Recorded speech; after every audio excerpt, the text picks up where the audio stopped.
Bonjour à tous et à toutes, bienvenue à notre émission hebdomadaire Message unique, une émission qui s'est donnée pour mission d'édifier les téléspectateurs sur la question de la foi et dont aujourd'hui le thème porte sur le salut.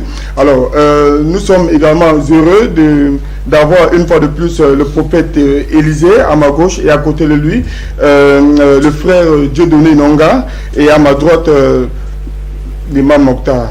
Alors, en attendant l'autre frère, Alassa, qui ne va plus tarder à nous rejoindre. Alors, nous allons continuer avec le thème, comme j'ai signalé plus tôt, qui porte sur le salut. Je rappelle aux téléspectateurs que nous sommes à l'acte 3.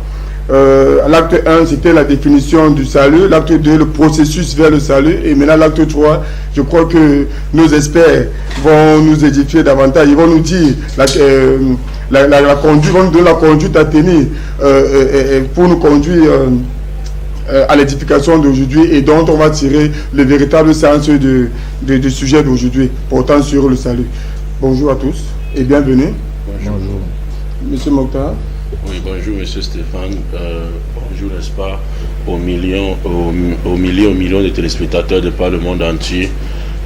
Tous les louanges appartiennent à Allah, Maître et Seigneur de l'univers. Priez et bénédiction d'Allah sur celui par qui Allah a scellé la prophétie. Mohammed, fils d'Abdullah, fils d'Abdul Muttalib, jusqu'à Ismaël, fils d'Abraham, l'ami intime, n'est-ce pas, d'Allah. Et que la paix également soit sur tous les membres pieux de sa famille, tous ses compagnons, ainsi que ceux qui vont répondre à l'appel de l'islam. Donc j'invite, n'est-ce pas, mes deux amis, mes deux companélistes, n'est-ce pas, mon ami Élisée, que je ne dois pas lâcher, qu'on se connaît depuis 2016, c'est pas l'affaire de maintenant, donc c'est un ami, et également monsieur Dieudonné Nonga qui nous a rejoint, n'est-ce pas. Je dis également bonjour, n'est-ce pas, ou bien salam au directeur général de la télévision Aoussa 7 et tous ceux qui, n'est-ce pas, œuvrent pour que cette émission soit à la hauteur de l'attente, n'est-ce pas, de nos téléspectateurs. Et un bonjour ou bonsoir spécial à M. Stéphane. Non, merci l'imam Mokhtar. Alors je vais passer à ma gauche, prophète Élisée. Bonjour et bienvenue à l'émission Message unique. Bonjour M. Stéphane. Un grand salut à tous nos téléspectateurs qui nous regardent en ce moment.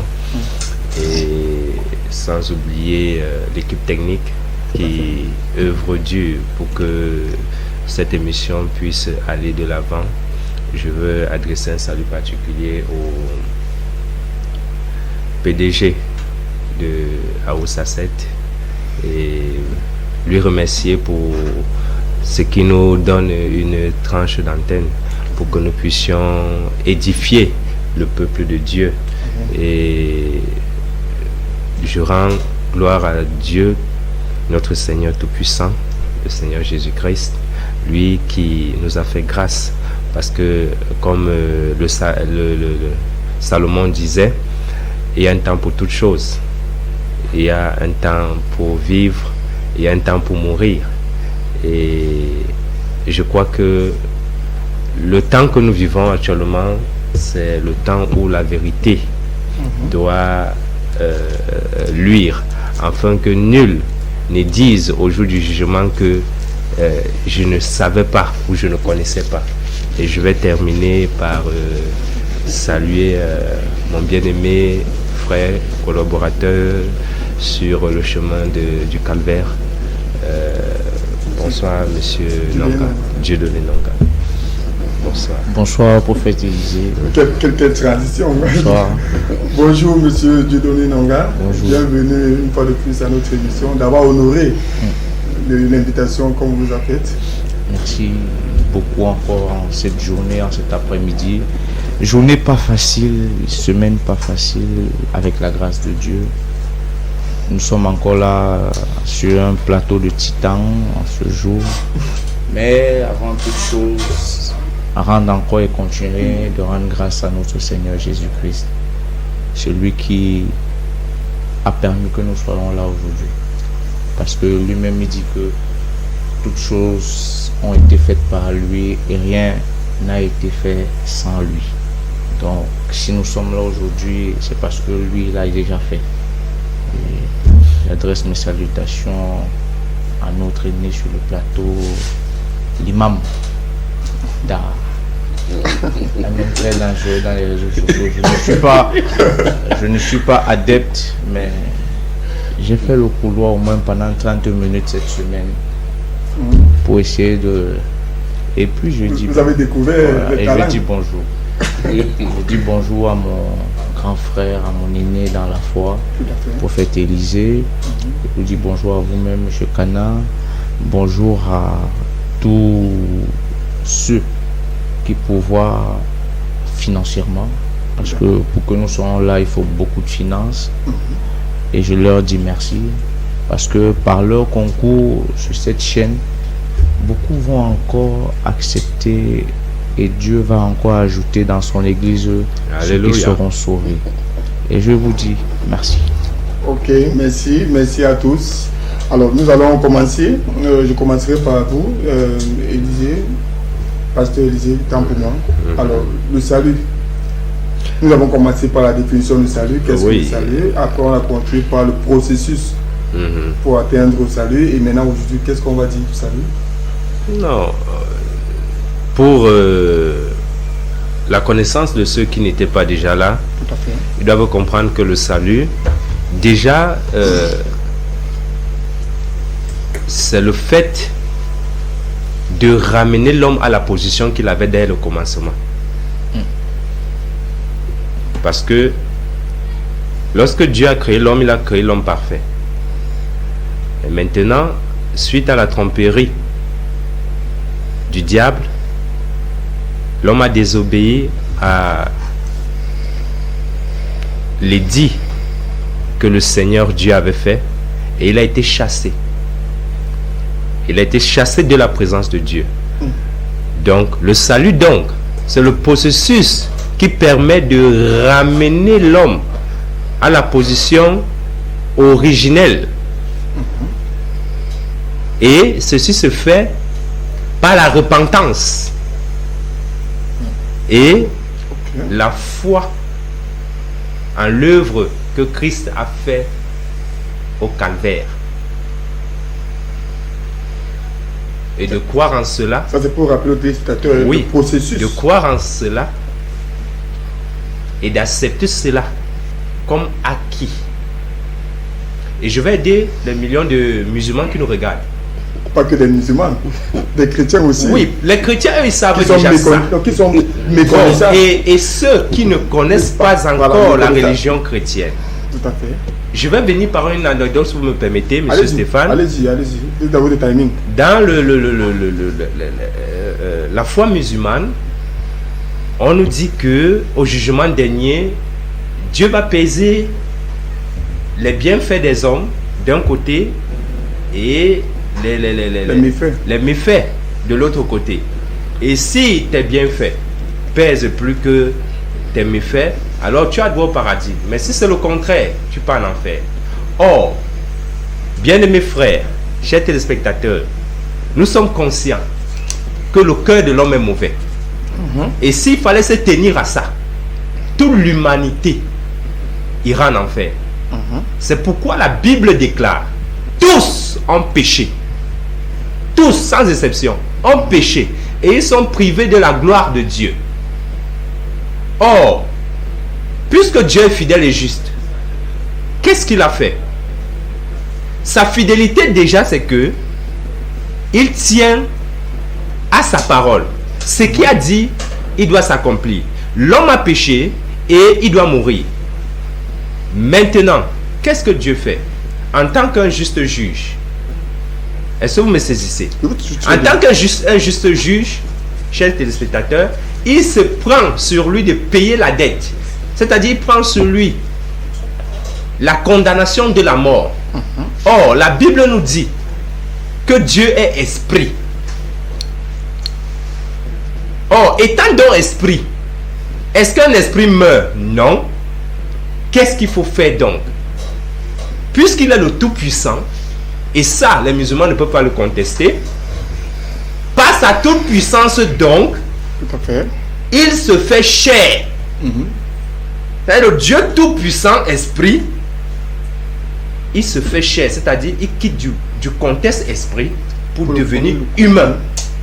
C'est ça qu'on a appelé Emmanuel, c'est-à-dire Dieu avec nous. Tout à fait. Mais simplement, en se faisant Emmanuel, c'est là le plus grand mystère où beaucoup d'hommes ne comprennent pas, c'est qu'il est passé par une naissance comme tous les hommes. Parce que si tu veux être humain, il faut bien venir par une femme. Ah, ça. Et c'est par là donc qu'il vient par le biais de la servante de l'Éternel appelée Marie. Et c'est là où l'ange dit à Marie, tu l'appelleras Jésus. Maintenant, si vous me permettez encore. Oui, je vous accorde 1 minute. Voilà. 1 minute, pas plus. Je vais développer ça plus tard. Oui. Mais je vais le dire. Oui. Dans la sourate 5, le verset 16. Il est écrit par ceci, c'est-à-dire par le Coran. Oui. À la guide au chemin du salut. Mhm. Donc, le Coran permet à tous mes musulmans d'être guidés au chemin du salut. Or, Jésus-Christ dit quoi? Il dit, je suis le chemin. Je vais continuer. Il dit, à la guide au chemin du salut, ceux qui cherchent son agrément. Et il les fait sortir des ténèbres à la lumière par sa grâce.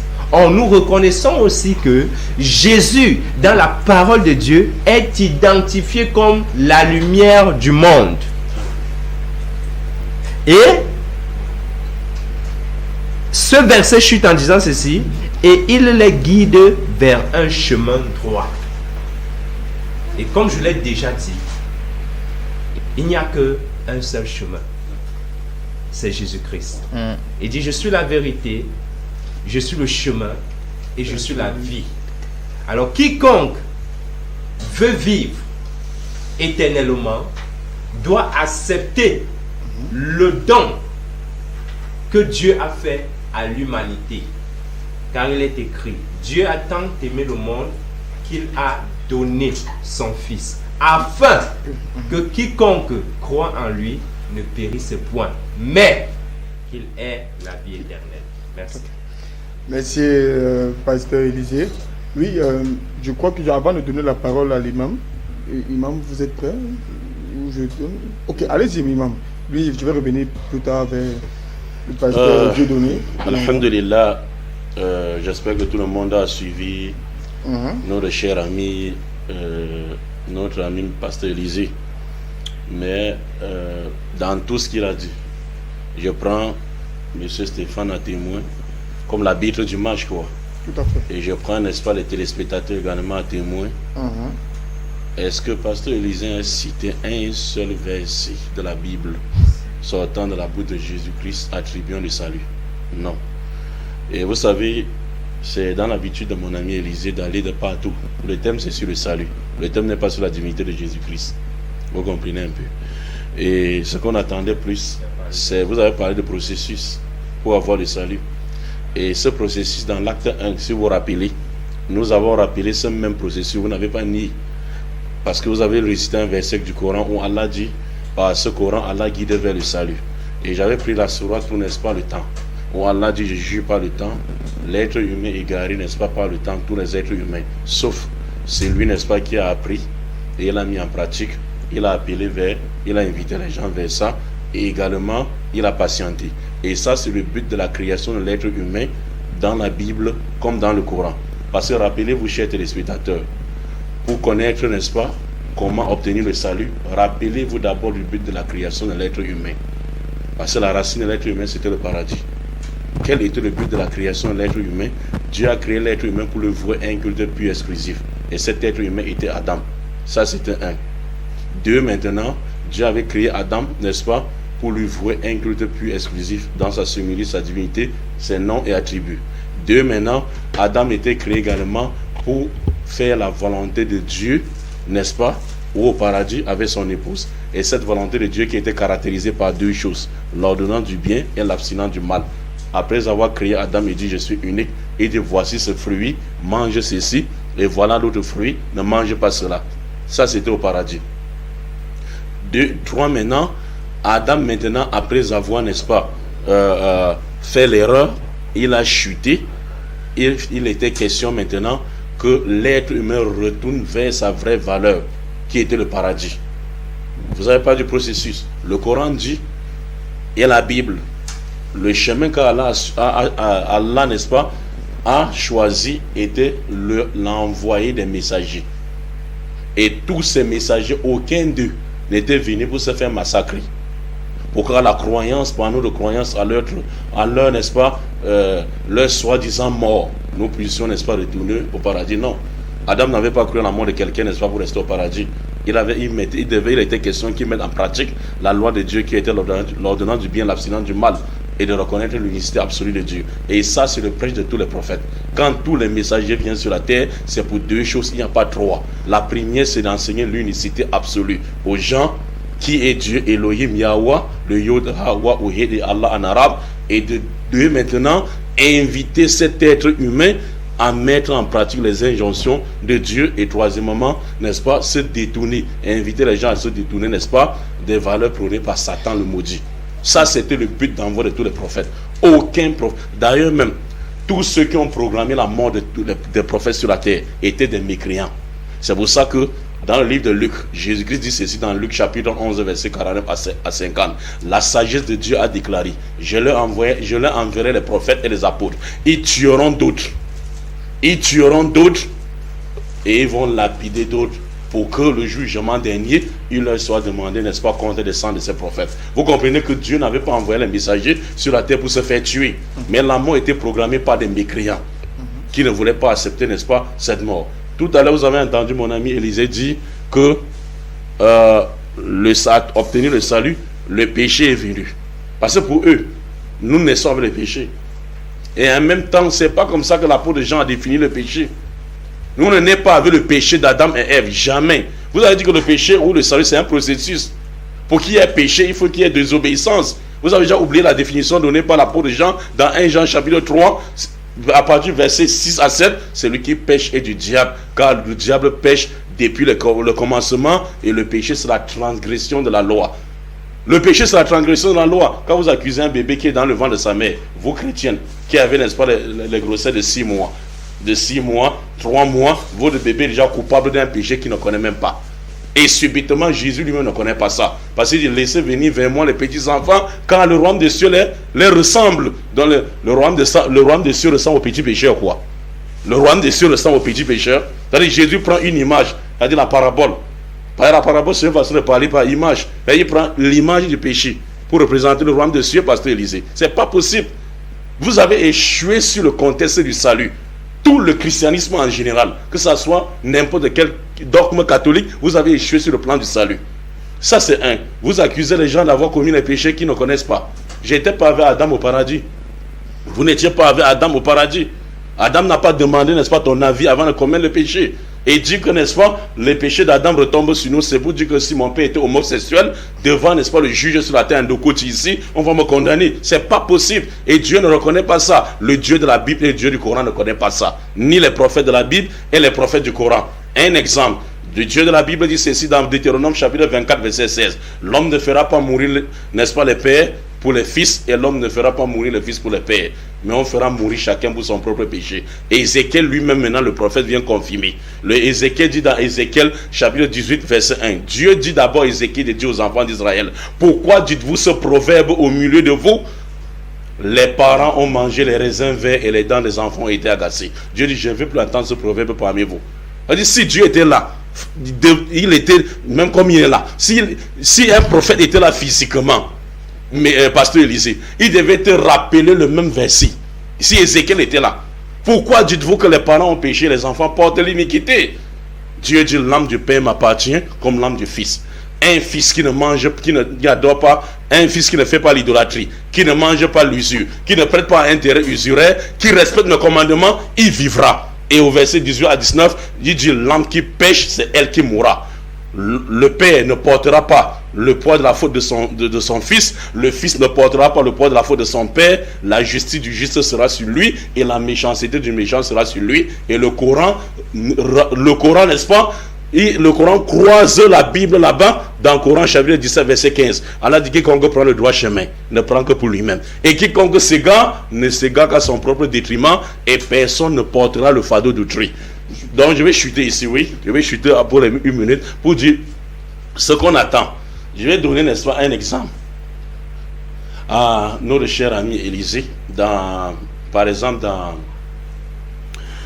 Jean chapitre 9, à partir du verset 1 à 3. Jésus passa devant un aveugle avec ses disciples. Les disciples ont dit Rabbi ou Rabbouni en hébreu. Est-ce que cet aveugle-ci, ce sont ses parents qui ont commis les péchés pour qu'il devienne aveugle? Ça, c'était le bon moment pour nous enseigner que le salut est basé quoi? Ou bien la malédiction et tout ce qui nous entoure, la maladie, la mort et tout ça que vous enseignez dans les églises était basé sur le péché d'Adam. Jésus dit ce n'est ni le péché, ce n'est ni le péché, c'est la manifestation de Dieu en lui. Ce n'est pas le péché, c'est la manifestation de Dieu en lui.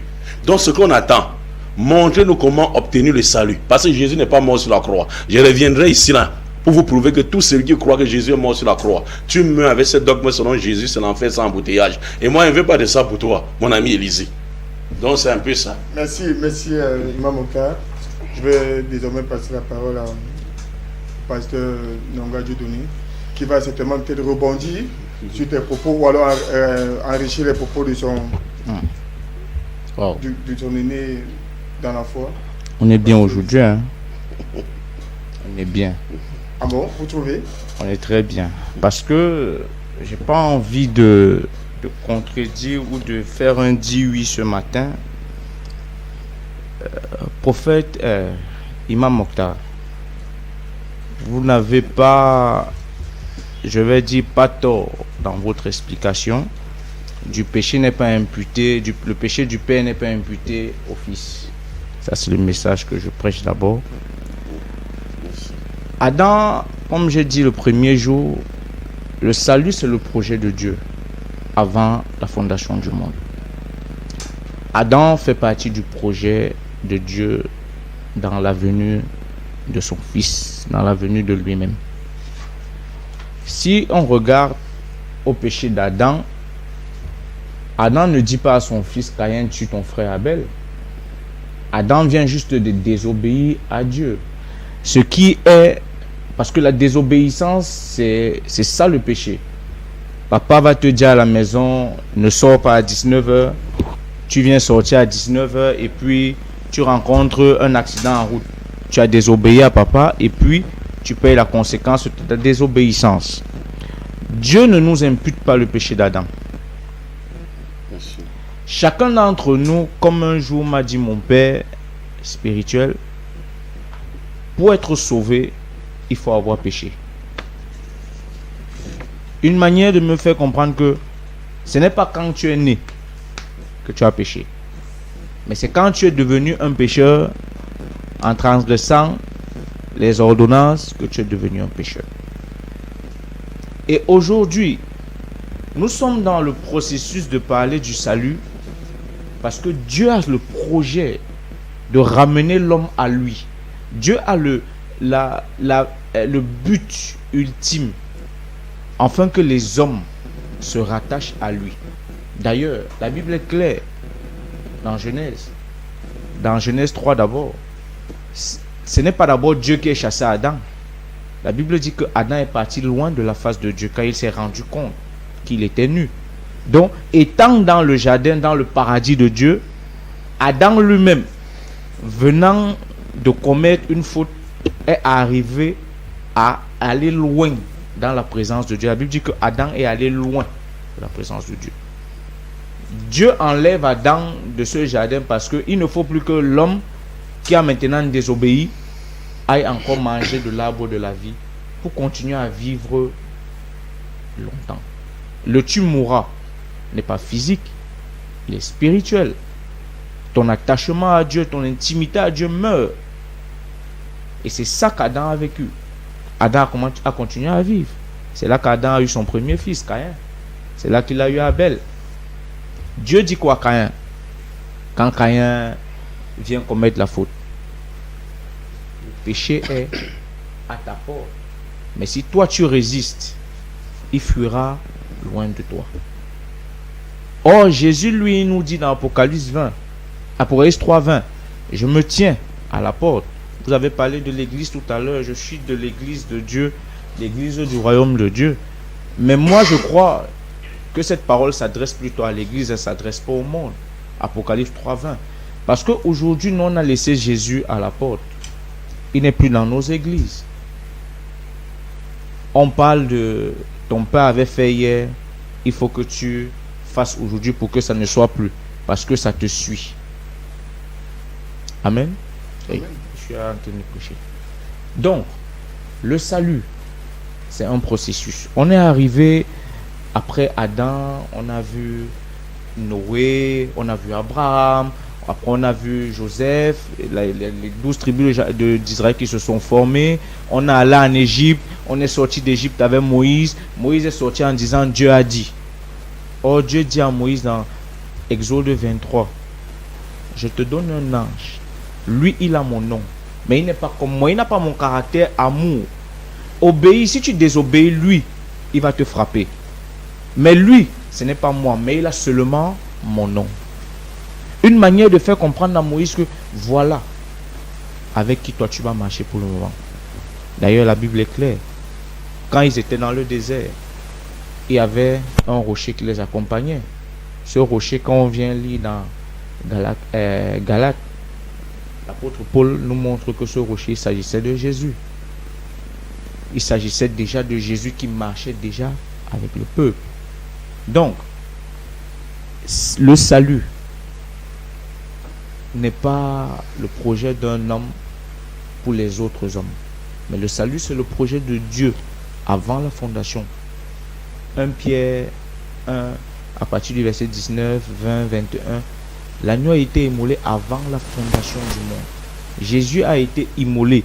Vous avez parlé de nous démontrer tout à l'heure que Jésus n'a pas été mis à la croix. On n'a pas besoin de peut-être de voir s'il a été mis à la croix. Mais lui nous a dit, celui qui veut me suivre, qui porte sa croix et me suivre. La croix c'est quoi? La croix c'est qui tu es. La croix c'est accepter ce que tu es. Ce que tu as fait, c'est de prendre et de me suivre. Jésus, l'agneau a été immolé, nous suffit. La Bible appelle l'agneau.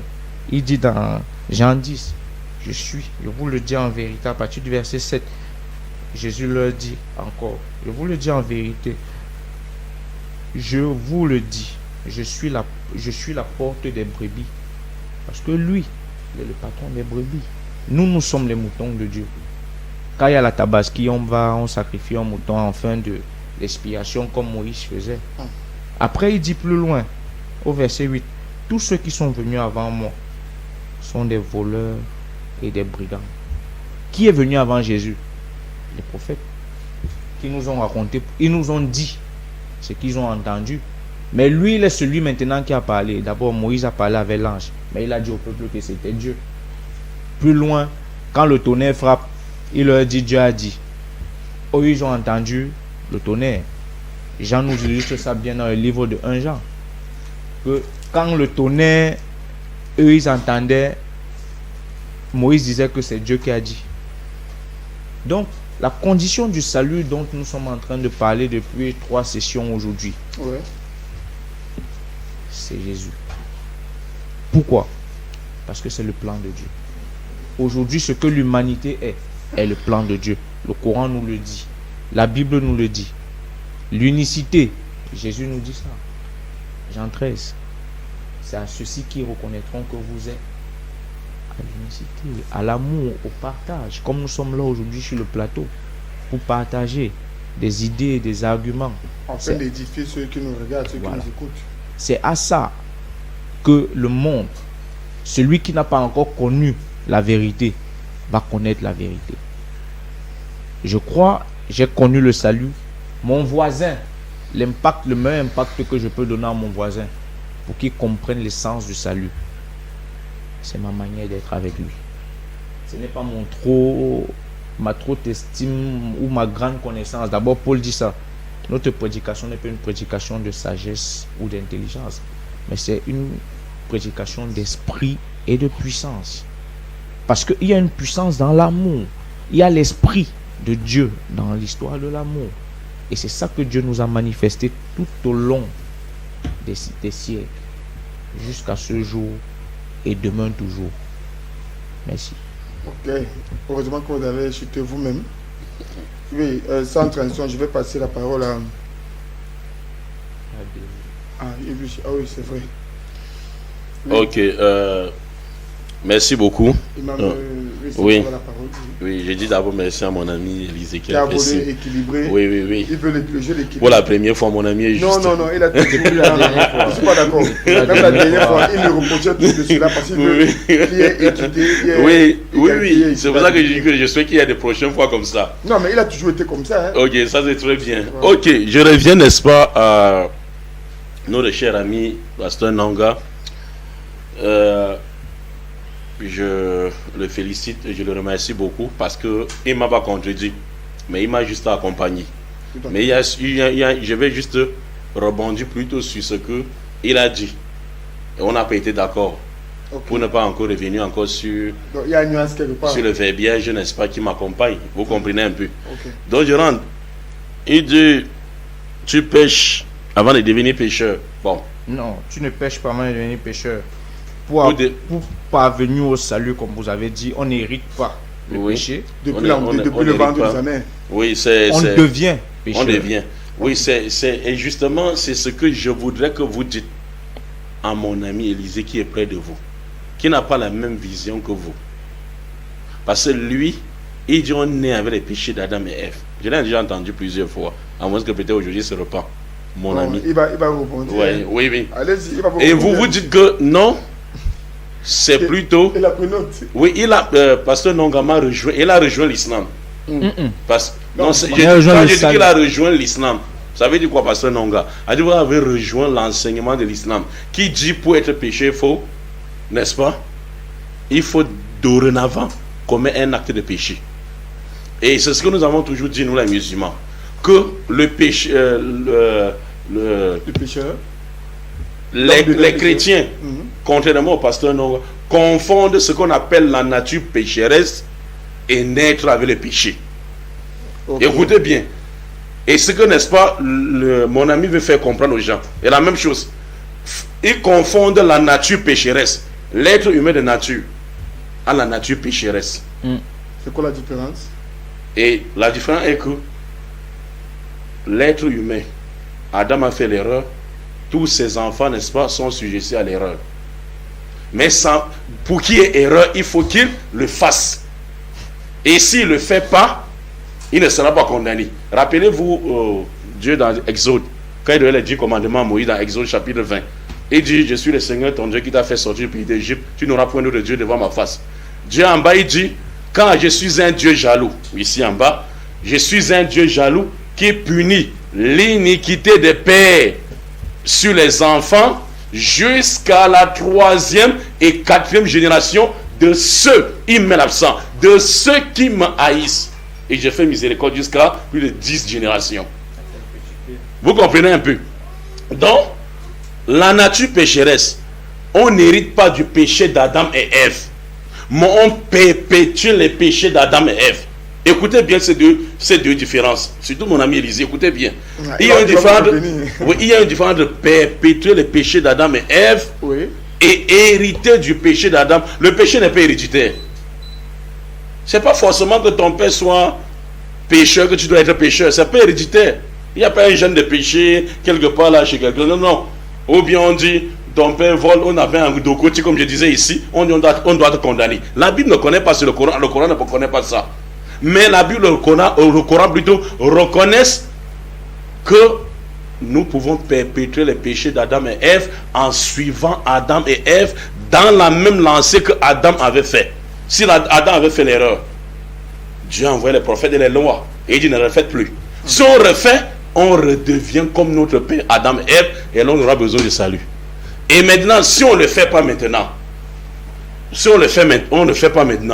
la soumission que Dieu voudrait maintenant, c'est quoi? Le but d'envoi des prophètes, c'est quoi? C'est pour inviter l'humanité au monothéisme plus absolu. Là où je n'étais pas d'accord avec mon ami Nonga, c'est là où il a dit le salut, c'est en Jésus-Christ. Non, ça c'est l'Église qui a dit ça. C'est pas la Bible qui le dit. Parce que si on dit que le salut c'est en Jésus-Christ, là vous avez contredit, écoutez bien, écoutez-moi bien, mon cher ami. Si vous dites que le salut c'est en Jésus, vous avez contredit même la définition donnée par le salut par vous, la fois passée. Parce que le salut c'était quoi? Un moyen d'atteindre la félicité de l'Éternel en échappant au courroux de Dieu. Et tous les êtres humains sont appelés à faire comment? À atteindre la félicité de Dieu, non? N'est-ce pas? Moïse cherchait la félicité de Dieu et les enfants d'Israël. Salomon cherchait la félicité de Dieu et les enfants d'Israël. Vous n'allez pas nier ça. Et c'est ça la définition du salut. C'est-à-dire Salomon avait besoin du salut. Le peuple de Salomon avait besoin du salut. Osée avait besoin du salut.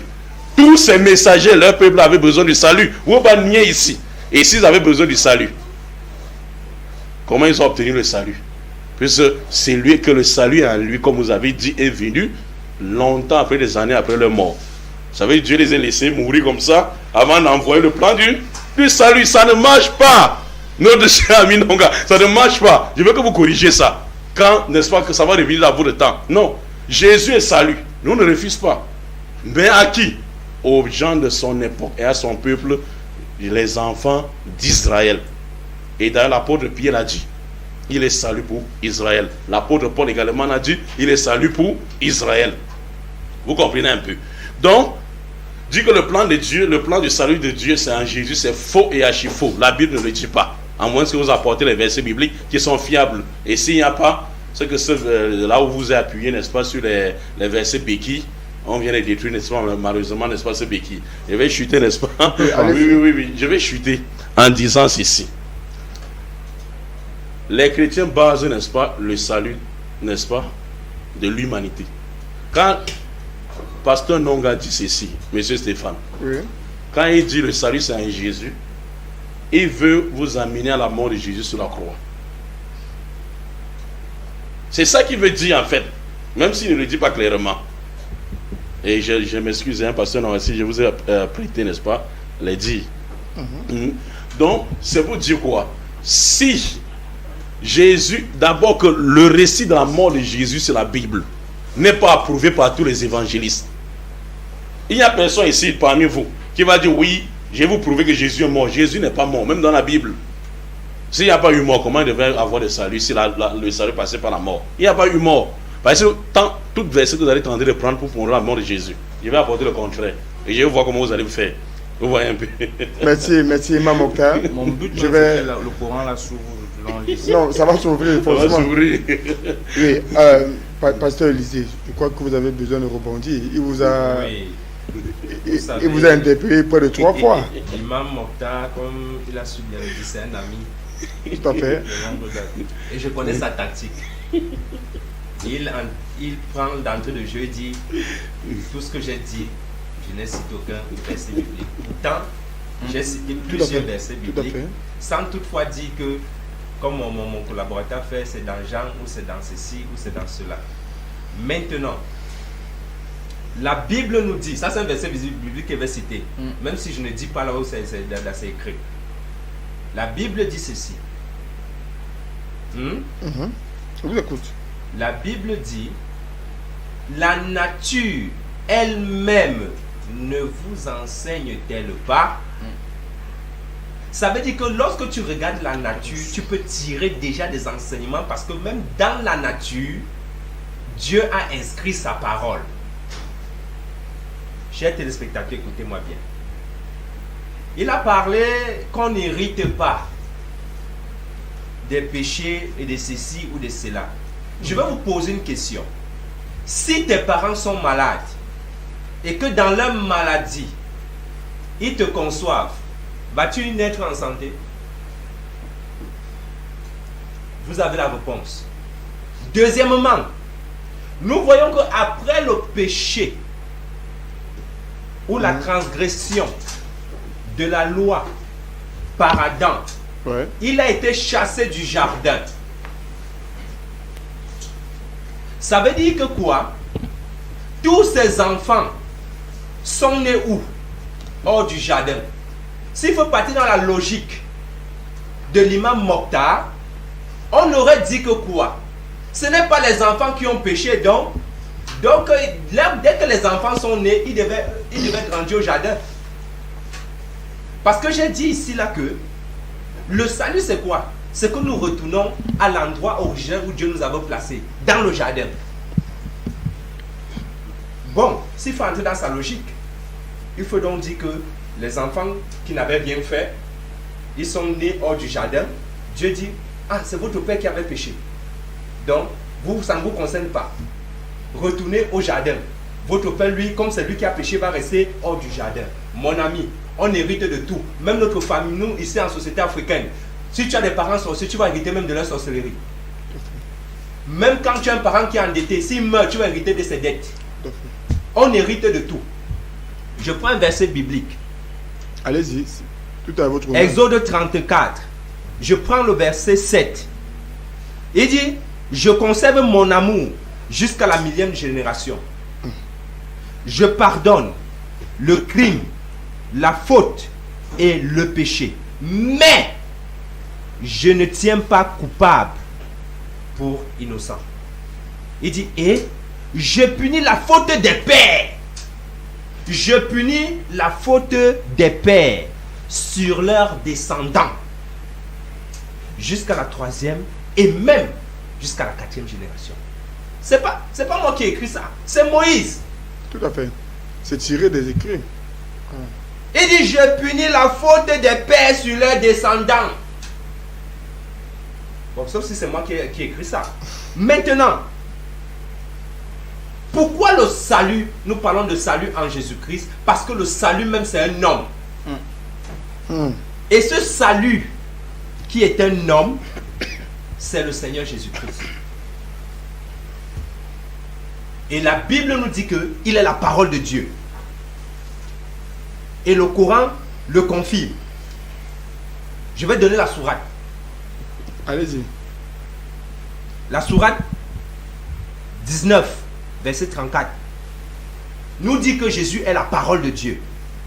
Or, si Jésus est la parole de Dieu, sourate oui, de la foi musulmane, de la foi islamique. Je dis le Coran là, sourate 19, 34, dit que Jésus est la parole de Dieu. Je pense que j'ai vu le Mokhtar prendre des notes. Il va peut-être si Jésus est donc la parole de Dieu, ça veut dire que quand Jésus parle, on se tait. Tout le monde. Parce que c'est Dieu qui a parlé. Qu'est-ce que Jésus dit dans Matthieu 7? Il dit, ceux qui me disent Seigneur, Seigneur, je vous rappelle que Jésus ici lui-même dit qu'il est Seigneur. Il dit, ceux qui me disent Seigneur, Seigneur, n'entreront pas tous dans le royaume des cieux. Ils n'entreront pas tous. Donc il y a une partie qui va entrer. Et il y a une autre partie qui ne vont pas entrer. Pourquoi? Parce qu'il y a d'autres qui sont dans les ténèbres mais écrit Seigneur. Comme les musulmans que j'invite à venir à la lumière qui est Jésus-Christ. Est-ce que vous me saisissez? Il dit, mais c'est celui-là seul qui fait la volonté de mon Père qui est dans les cieux. Plusieurs me diront, je suis au verset 22, en ce jour-là, Seigneur, n'avons-nous pas prophétisé par ton nom? Le nom de qui? Ce n'est pas de Mahomet. N'avons-nous pas prophétisé par ton nom? N'avons-nous pas chassé les démons par ton nom? N'avons-nous pas fait beaucoup de miracles par ton nom? Pas par le nom de Mohamed, mais par le nom de Jésus. Donc nous comprenons par là que la prophétie se fait au nom de Jésus. La guérison, qui est une forme de salut, se fait par le nom de Jésus. La délivrance même, c'est pourquoi je vous ai annoncé dans le forum que je vais délivrer les musulmans s'ils ne veulent pas croire en Jésus-Christ. La délivrance se fait au nom de Jésus. Je ne sais pas si vous êtes avec moi.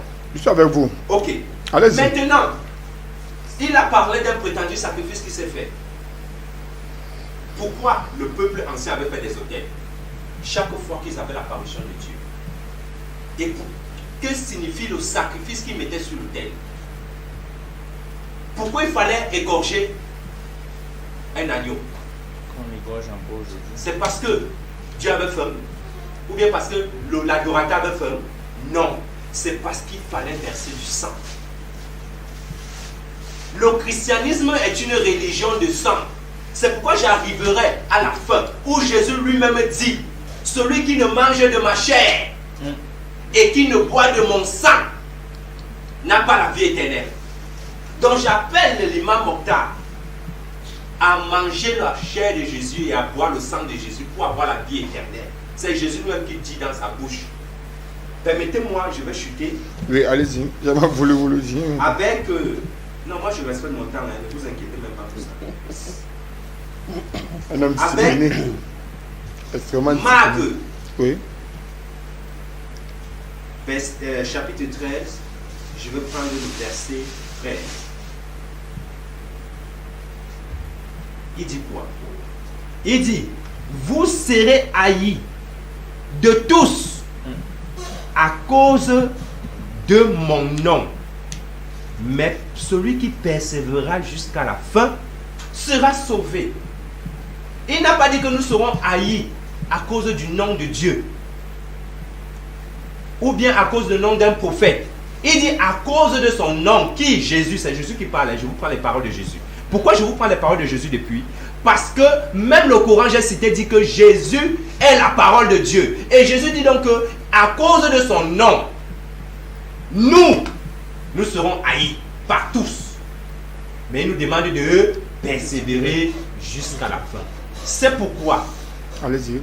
Le chrétien que nous sommes, les musulmans ne vont pas cesser de nous marteler.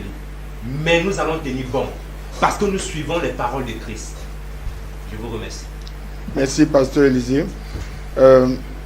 Avant de donner la parole à Dieudonné Nonga, je vais d'abord présenter le prédicateur M. Alassane.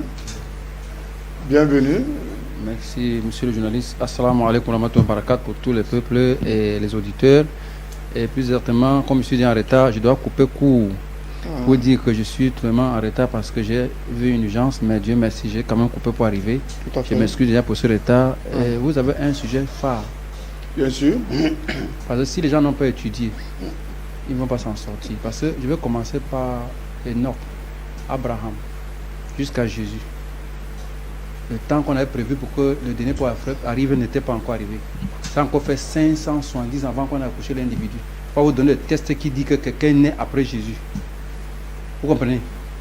Ce qui m'étonne, c'est quand on parle du salut du monde. C'est depuis l'aube du temps. Avant que Dieu ne crée l'homme, il avait déjà prévu le dernier pour sauver l'humanité. C'est pas que c'est un coup de roue qui veut raccommoder pour rattraper le temps perdu, non. Avant qu'Adam soit créé, Dieu connaissait qu'il y aurait un dernier sauveur. Et il prenait les gens à chaque époque par rapport à ça. On appelle ça sa préscience. Vous voyez, mais quand les gens veulent nous faire comprendre que Jésus étant l'avant-dernier, selon les Écritures, et que quelqu'un va naître après lui, qui a commencé à parler de Jésus? Qui a parlé du dernier prophète? On va voir. Maintenant, il faudrait que les gens commencent à nous citer les textes qui parlent des derniers prophètes avec les dates. Ça devait commencer même 4000 pendant Abraham. 3800 entre Jacob et son père Isaac. 3800 Marcy. Maintenant, quand il descend, là, il tombe ici, là, dans les années 717, c'est le temps de Salomon. Qu'est-ce que Salomon a dit concernant le dernier prophète? David a dit quoi? Quand on descend encore plus bas, plus exactement le texte préféré de mon frère Mokhtar, Daniel 2, verset 44, un chèque. 2, 44 qui dit bien l'époque du temps de la fin. On descend jusqu'en 300, jusqu'à même en 63 avant notre ère. En l'an 31 de notre ère jusqu'à l'an 33, Jésus part. Cette époque n'était pas encore arrivée.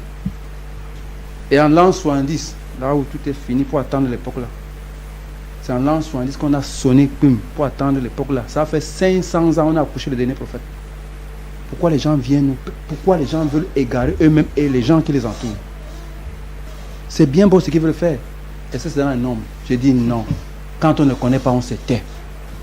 Parce qu'on est un danger pour soi et pour ses confrères.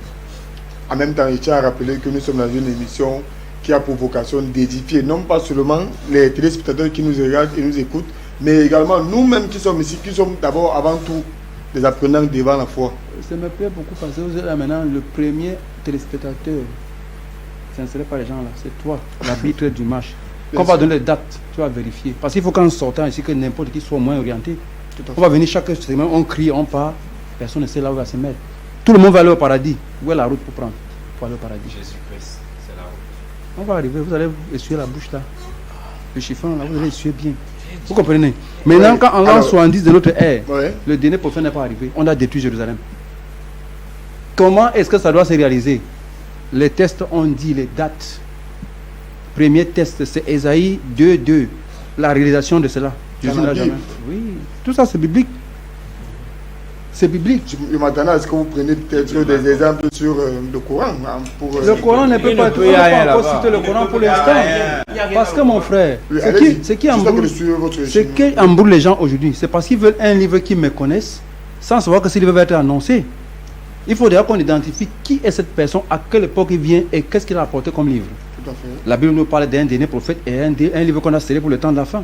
Tout ça renvoie au temps de la fin. Quelle est cette époque? Jésus, pendant son temps, il a annoncé que le royaume de Dieu est proche. Quelque chose qui est proche, c'est toi qui es installé. Il dit, on ne m'a envoyé que pour annoncer ce royaume. Il est venu annoncer ce royaume. C'est-à-dire le prophète qui allait installer ce royaume n'était pas encore. Mais soyons au moins clairs. Je ne les insulte pas, mais ils ont fait l'effort, ils veulent travailler, mais ce travail, je dis encore qu'ils n'ont même pas encore commencé. Pour commencer, il faut prendre le temps Jean-Baptiste a dit que c'est Des- Jésus a dit que c'est de sceller ce que les gens nous ont caché. Parce qu'il y a le texte Genèse 49, verset 10, qui dit que le dernier prophète ne vient pas d'Israël. Qu'en diront-on si réellement il vérifie que ce que je dis est vrai, que le dernier prophète n'est pas d'Israël? Si cela, c'est ce que le texte dit, allez-vous croire? Et là, vous donnez le prophète. Oui. Genèse 49, verset 10. Genèse, 49, verset 10. qui dit quoi? Que le sceptre ne s'éloignera point de Judas, ni le bâton d'entre les commandements. Comment est-ce que tu dis? Je comprends. Ça ne s'éloignera point de Judas. C'est quel verbe que j'ai utilisé avant? Ne s'éloignera point. C'est quel verbe? C'est un verbe intransitif ou transitif, monsieur.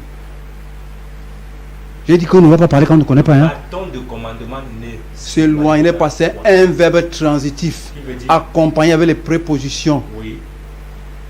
Vous me suivez? Qui veut dire qu'il y a une période bien déterminée pour que cette transaction ait lieu.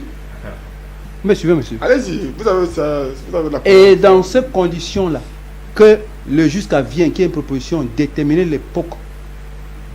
Vous suivez? Cette époque tombe quand? Elle s'est réalisée quand? Maintenant, on va trouver dans Genèse, Ésaïe 2, verset 2, Deutéronome 24, verset 32, verset 1, et Nombre 24, verset 14. On va le temps de la réalisation. Jésus n'était pas sur terre, il y avait déjà plus de 500 ans.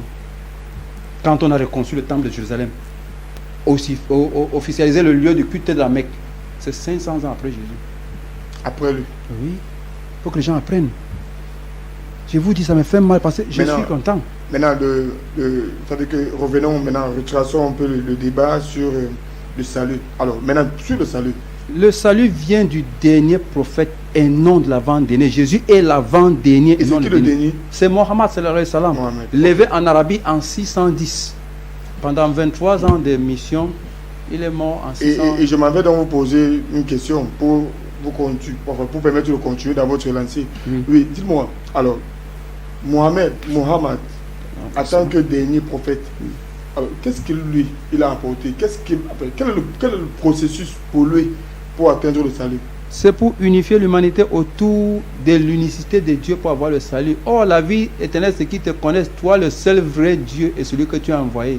Abraham, Salomon, tous étaient des envoyés de Dieu. Mais Avec Jésus-Christ. chacun avait son époque. C'est ce que les gens confondent. Les époques, la Bible va nous donner des dates. Il faut que les gens comprennent que nous sommes là pour chercher la vérité. Toutes les routes ne mènent pas au paradis. Une seule mène au paradis. Laquelle? Ok, effectivement. Vous suivez? Il dit chez lui, moi je dis chez moi, l'autre dit chez lui. L'autre dit même qu'il n'y a même pas le paradis, ni l'enfer. C'est encore plus grave. Ce qui serait intéressant ici, c'est que l'unicité, c'est Dieu. C'est Dieu. Oui, vous chutez par là. Je chute en disant que mon frère, si vous nous permettez, dans les émissions précédentes, vous allez comprendre que les époques Prochaine, vous dites. prochaines, parce que ça fait déjà un peu pas tout détaillé aujourd'hui, Non, vous avez, à votre temps, vous pouvez parce dérouler. que des 4000 en l'an L'objectif, 33, ce ne sont pas eux, l'objectif, c'est ceux qui nous écoutent. je prends Abraham qui est le père par qui tout le monde sera béni. C'est en 4000 avant notre ère. Jésus est en l'an 1 de notre ère. Il n'est pas cette personne. Qui est cette personne? On l'a appelé le pacificateur. Les Juifs attendaient un libérateur. Qui est ce libérateur? Pas rassembleur. Parce que Jésus a rassemblé deux peuples qui étaient en désaccord avec l'adoration de Dieu. Mais qui est venu libérer le peuple d'Israël et le peuple alentour pour qu'ils soient libres. Là où il y a le problème. Qui est cette personne? Maintenant, quand on vient, en 717 avant notre ère, Salomon a parlé de cette personne. dans Somme 2, verset 1 à 9. Somme 45, 3 à 4, 2 à 4. Maintenant, à Somme 70, verset 10. C'est là où maintenant ça crève les yeux des gens qui n'ont pas appris. Ça crève les yeux. Ces messieurs, on doit le payer le tribut. On le paiera le tribut. Si c'est Jésus, quand est-ce qu'on a payé le tribut à Jésus? On parle des Sommes, on parle de David, forcément. Exact. J'ai dit leur époque, David et Salomon, c'est dans les Sommes. Et dans les Proverbes aussi. On a parlé de cet individu. 717, hein, avant notre ère, je donne les dates. Je vous permets de vous rafraîchir. Merci. C'était l'entame de votre entrée. Il fallait qu'on vous rafraîchisse un peu lors de votre entrée. Merci. Oui. Ok, allez-y, prophète Élisée. Je remercie mon frère qui m'a passé la parole. Tout à fait. Vous allez chronométrer parce que sur les 5 minutes que nous avons, Oui, à 28, vous terminez à 28, il est 14h23. je vais prendre simplement 2. Avant de continuer, je veux d'abord mettre une pause parce Oui. qu'on doit respecter quand même le timing. Je vais demander à la régie d'observer, de nous faire observer une pause. Oui, et vous relancer sur le sujet dont vous voulez.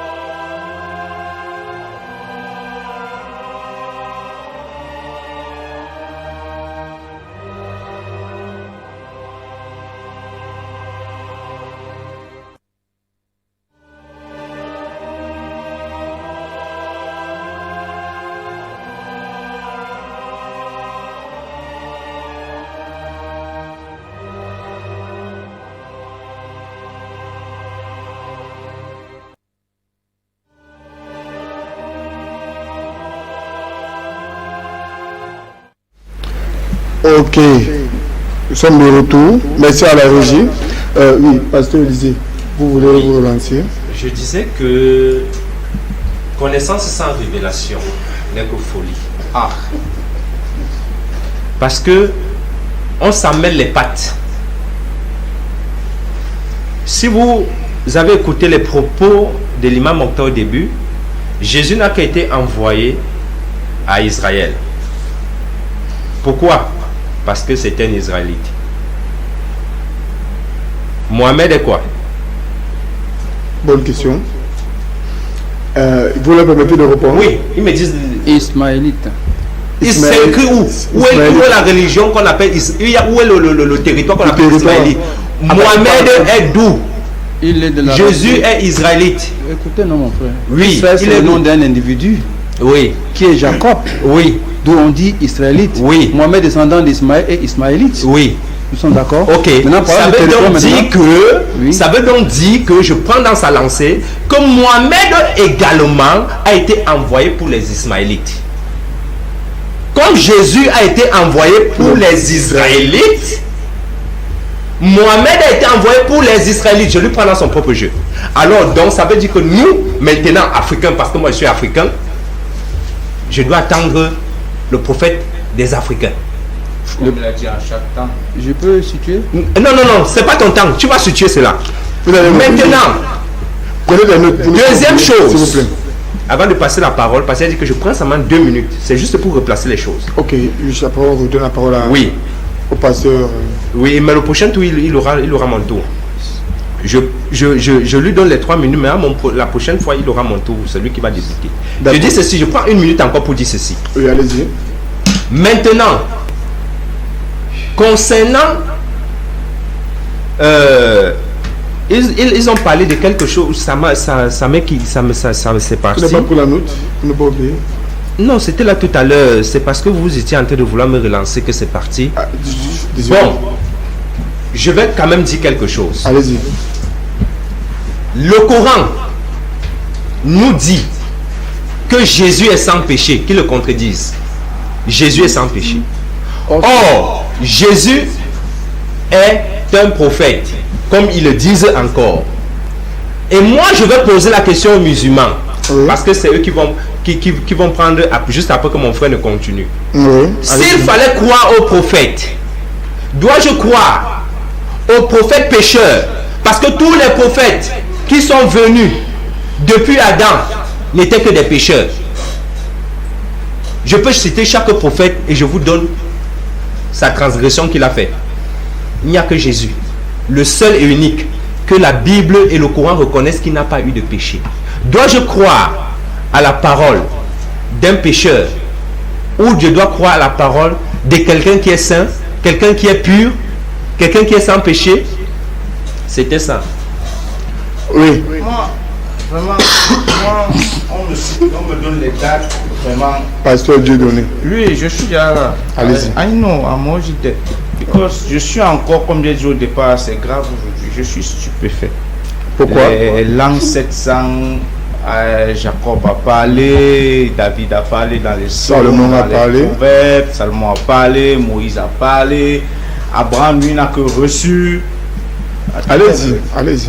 Quand on lit le livre de 1 Pierre chapitre 1, à partir de son verset 9, est-ce que je peux lire? Oui. Allez-y. Allez-y, ne vous occupez pas de la régie. Parce que vous obtiendrez le salut de vos âmes au prix de votre foi. Voici ce que l'apôtre Pierre est d'abord en train de dire au peuple. Oui, oui. Il continue. Les prophètes qui ont prophétisé touchant la grâce qui vous est réservée ont fait de ce salut l'objet de leur recherche et de leur investigation. Voulant sonder l'époque et les circonstances marquées par l'esprit de Christ qui était en eux. Merci. Où est Christ? C'est Jésus, non? Non, ok. tos. Merci beaucoup. L'esprit de Christ qui était en eux et qui attestait d'avance les souffrances de Christ et la gloire dont elles seraient suivies. Il leur fut révélé que ce n'était pas pour eux-mêmes, mais pour vous aujourd'hui, qu'ils étaient les dispensateurs de ces choses qui vous ont annoncé maintenant ceux qui vous ont prêché l'évangile par le Saint-Esprit envoyé du ciel et dans lesquels, oh là là, les anges eux-mêmes désirent plonger leur regard. Voilà tous nos prophètes qu'on ne fait que citer l'an 10 000.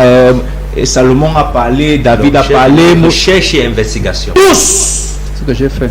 Je vais Non. corriger ça. Paul est clair. Un Corinthien. Je vais corriger Paul. Il est clair. Il dit ceci. Il va Vous corriger chutez Paul. pas là.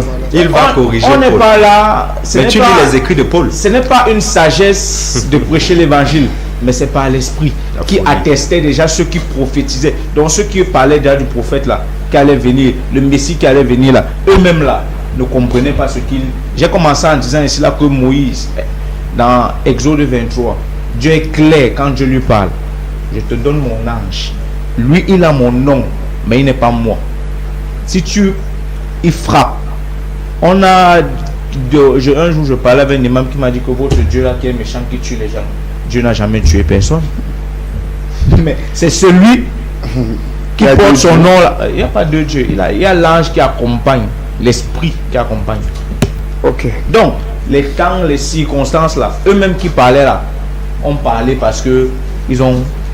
Et il leur a demandé de parler sans que eux-mêmes ne comprennent.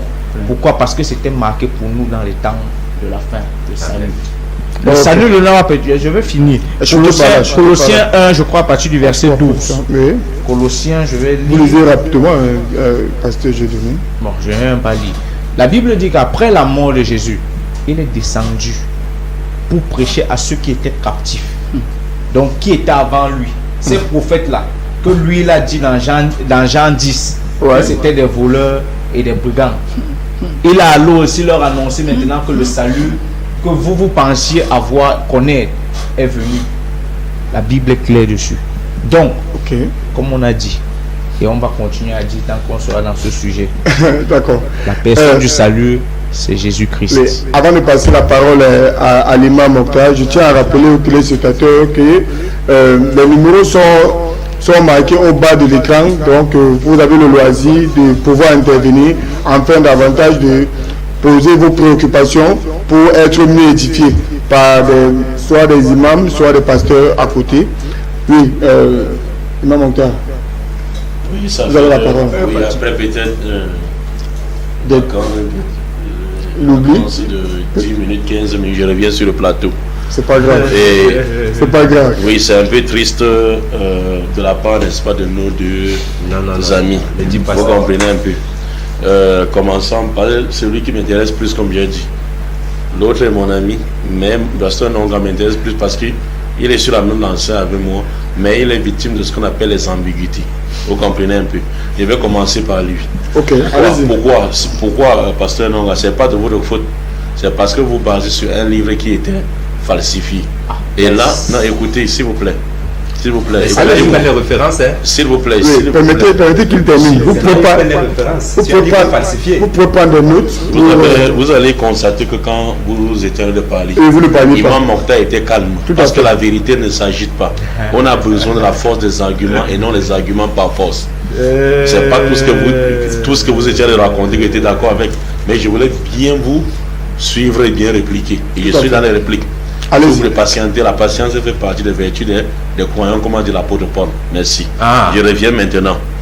Maintenant, quand je vous dis pourquoi Pasteur Nonga n'est pas stable dans ses... Il n'est pas cohérent plutôt dans ses dits, c'est parce qu'il base sa foi dans un livre qui est falsifié. Et c'est pas le thème. La Bible. C'est falsifié. Merci. Voici, il va mettre un thème sur ça. Mais ça c'est pas le thème. Je voulais juste rappeler le pourquoi il est victime des ambiguïtés. Je reviens maintenant, première ambiguïté. Il dit Jésus est descendu pour aller prêcher au séjour de mon père. Il va commencer par aller pour finir avec mon ami Élisée. Jésus est descendu pour aller prêcher aux gens sous la terre. Et rappelez-vous dans Matthieu chapitre 23, la même Bible.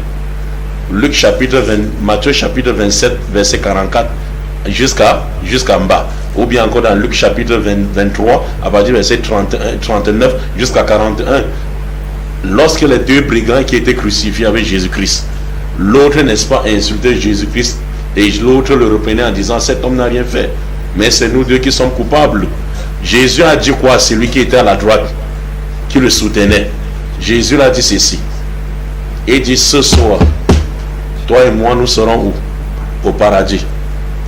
Note, mon ami Nonga, Jésus est allé au paradis le même soir qu'il a promis à cet homme à sa droite, où Jésus a-t-il menti en allant d'abord prêcher au sous-sol de la terre?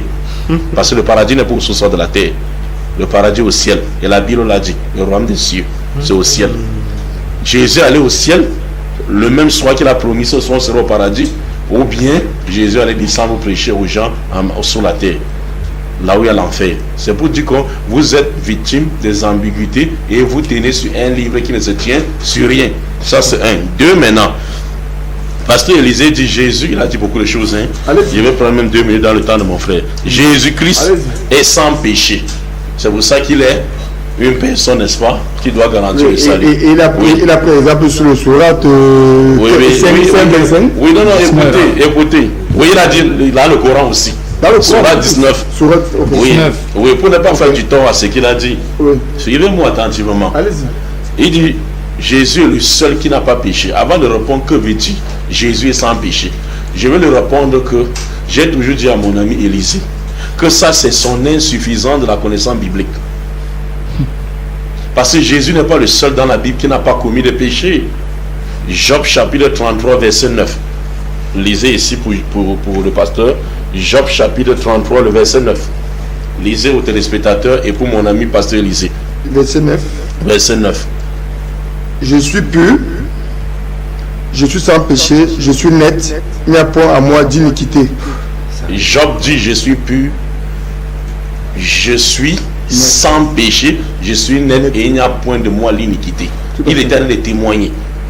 Oh Dieu, s'il vous plaît, pasteur Élisée. On peut témoigner de sa personne. Permettez, pasteur Élisée. Job, c'est un bandit alors. C'est pour ça que je dis souvent que l'attitude du pasteur, l'attitude de mon ami va faire parfois fuir même les fidèles pour l'islam, sans même entendre les arguments de Imam Mokhtar. Parce que quand vous cherchez à vous justifier, ça veut dire, quand vous cherchez, n'est-ce pas, à vous défendre, ça veut dire ce que vous avez dit, vous avez menti. Calmez-vous, s'il vous plaît. Allez-y, même. L'effet que le Coran dit que Jésus est sans péché, parce que pour nous en islam, les prophètes ne pêchent pas. Parce que Allah dit dans le Coran, monsieur Stéphane, c'est moi qui sais où mettre mon message. Si nous, êtres humains, en tant que les êtres humains, sociétés, n'est-ce pas, des PDG des sociétés, dis que tu veux travailler dans une société, on va te demander le CV.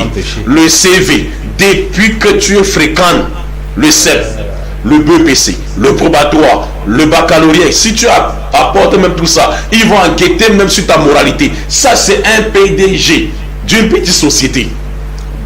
Mais c'est Dieu qui ne sait pas où mettre son message. Il prend les prophètes qui vont pécher de gauche à droite. Tout ça pourquoi? Parce que les frères refusent de lire la Bible. Ils se font juste d'un dogme qui a été fabriqué. Les prophètes ne pêchent pas. Ils sont pour nous, quand on dit les péchés, les prophètes ne pêchent pas. Parce que le péché, c'est la transgression de la loi. Or, les prophètes, ce sont les cendres de vertus humaines. C'est par eux qu'on connaît la loi de Dieu. Qui apporte la loi de Dieu sur la terre? C'est des prophètes. Comment les premiers qui apportent la loi de Dieu sont encore victimes de la même loi qu'ils sont venus apporter? Mais je vous invite, c'est pas d'insulte, mon ami Élisée. Réfléchissez au moins par rapport à ce que vous dites. Ça, c'est dit de Dieu. Si le Coran dit qu'à 1000% que Jésus est saint et sans péché, c'est à cause de l'invocation de sa grand-mère dans le Coran, qui était Anna, qui dit oh Allah, préserve ma descendance, ma fille qui est dans mon ventre, qui était Marie, et sa descendance pour le Satan le banni. Marie aussi était sainte. Je peux vous poser une question? S'il vous plaît, pasteur, patientez. Mon ami, apprenez à patienter. C'est déjà la troisième fois que vous êtes Permettez. C'est déjà la troisième fois. Allez-y. Vous donnez même mon temps. Vous allez prendre 2 minutes. Oui. Ça va faire 5 minutes de plus. Oui. Allez-y. Vous voyez un peu, s'il vous plaît, patientez. Vous comprenez? 5 minutes de plus. Oui, j'ai pris 2 minutes chez lui, comme j'ai dit. Il y aura 5 minutes. Comme vous avez Là, il y a 2 minutes là-bas. Il reste 3 minutes. Il reste 3 minutes plus de. J'ai partagé mes minutes avec lui. J'ai pris 2 minutes. Permettez, 3 minutes. Pasteur Élisée, permettez que. Je vais vous remettre alors le reste des mêmes minutes. C'est ça le dialogue. Mais écoutez-moi au moins des mensonges que je vais dire selon vous, pour mieux me répliquer. Pourquoi vous cherchez toujours à parler, pasteur Élisée? Allez-y. Écoutez aussi l'autre. L'enfant aussi, c'est... Oui, ok. Donc ici, vous comprenez que Marie aussi est sainte. Comme elle est sainte, elle devient aussi sauver de l'humanité parce qu'elle est sainte Vierge Marie. Est-ce que la sainteté ou le salut se repose sur la sainteté? Dieu a-t-il dit que pour avoir le salut, il faut être saint? Dieu a-t-il dit ça dans la Bible? Dieu a dit que pour avoir le salut, il faut être saint, pasteur Élisée. Mais vous lisez quelle Bible? Marie n'est pas sainte. Les anges sont saints. Ils sont les sauvés de l'humanité. Marie n'est pas sainte. S'il vous plaît. Marie n'est pas sainte d'après vous. Aucune Bible ne dit. S'il vous plaît. C'est pas possible que Marie est sainte. Non, il ne faut pas qu'ils disent des choses. Nous sommes à Mondovision. Oui, mais c'est mon plateau. Ils prennent la Bible et ils disent que la Bible dit que Marie est sainte. Prenez les notes. Je vous donne la parole. Vous allez les minutes sont dépassées. Qui l'a joué un peu? Moi, j'ai toujours dit à pasteur Élisée. On va jouer sur le temps. S'il vous plaît, mon frère. Allez-y. Je vous en prie. Respectons le principe du dialogue. Ça, c'est pour un homme, un chef religieux, c'est pas cohérent. Non, nous sommes ici pour dire la vérité. Les anges, par exemple. Marie est sainte, c'est écrit où? Permettez, s'il vous plaît. Les anges, monsieur Stéphane, les téléspectateurs qui nous suivent à ce moment, les anges sont saints dans la Bible. Ils sont les sauvés de l'humanité. Oui, ils sont devenus de Dieu parce qu'ils sont saints. Parce que le pasteur ne se tient sur rien. C'est pour ça qu'il m'empêche de parler. Ça, c'était de deux. De trois maintenant. Il dit ceci. Si Jésus a envoyé pour les Israélites. Chuter par là comment? Chuter par là. Imam Mouta. Il vous reste 1 minute, s'il vous plaît. Dans ce cas, alors, remettez la parole au pasteur. Non. Finissez. Non, je ne peux pas regarder toutes les répliques que j'ai faites. Et moi, contrairement à lui, dans ces 5 minutes, je ne peux pas intervenir. Vous prenez le temps de... Oui, à moins qu'il me donne son temps. Okay, parce que contrairement à l'éducation islamique, je ne peux pas l'interrompre. Parce qu'il faut que je l'écoute. La vérité, ce n'est pas les muscles. Et c'est une bonne chose. Allez-y. Vous comprenez? Merci beaucoup. Donc, il dit ceci.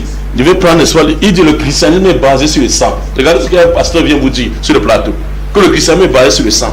Il faut croire boire le sang de Jésus pour avoir la vie éternelle. Non, il n'a pas dit boire le sang de croix et boire. C'est basé sur le sang, veut dire quoi? Il faut croire. Il a dit j'invite Imam Mokhtar à manger la chair, boire le sang de Jésus. Il allait le répéter, vous refusez. D'accord. Contrairement à l'islam, Chers téléspectateurs, vous avez compris le pasteur. Quand il vous invite à boire le sang de Jésus, les musulmans vous invitent à verser l'eau à la mosquée pour les ablutions, pour avoir la vie éternelle. Entre un culte qui vous invite à verser le sang et un culte qui vous invite à verser de l'eau, quel est le culte qui est plus pur? Et la pureté, la base de la pureté, c'est l'eau, c'est pas le sang. Ça, c'est un. Deux, maintenant, il dit pourquoi on égorgeait les bêtes. Et j'ai toujours dit au pasteur, lisez la Bible, formez-vous. Quand on dit, c'était pas seulement la loi sacrificielle que Dieu avait donnée à Moïse. Dieu avait donné la loi cérémoniale sur les fêtes. La loi civile, j'ai dit ça la fois passée.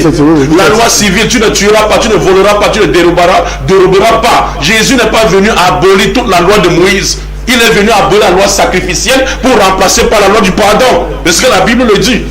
Pour remplacer par la loi du pardon. Il a dit, celui qui n'a pas encore péché, qui jette la première pierre sur la femme adultère, ils étaient incapables.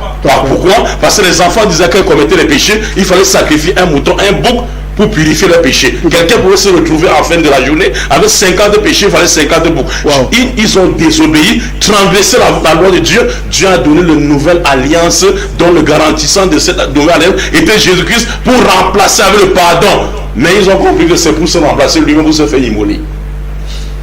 Manque de cohérence biblique. Manque de cohérence biblique dans la parole de Jésus-Christ. Demandez si Jésus voulait abolir la loi de Moïse comme il dit. Le pasteur peut tuer. Le pasteur peut voler. Prendre les femmes de fidèles à l'église et faire l'adultère. Il ne peut pas. Et s'il ne peut pas, pourquoi? Qu'est-ce qui l'empêche? C'est la loi. Dès continuer à mettre en pratique la loi de Dieu. Et ça, Jésus l'a dit dans Luc 16 et 17. Tant que le ciel et la terre existent, il ne disparaîtra pas de la loi un seul iota ou une lettre. Il ne disparaîtra pas.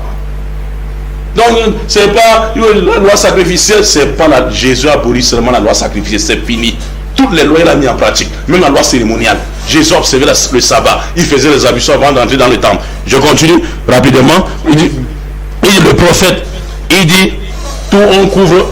J'avais entendu qu'on délivre au nom de Mohamed. Regardez-moi, je comprends pourquoi Kangou Kaké est venu. Regardez comment les gens se égarent du droit chemin. L'âge est spacieux, la porte qui met à l'égarement, beaucoup y'en a par là. Regarde ceux qui étaient à Japouma.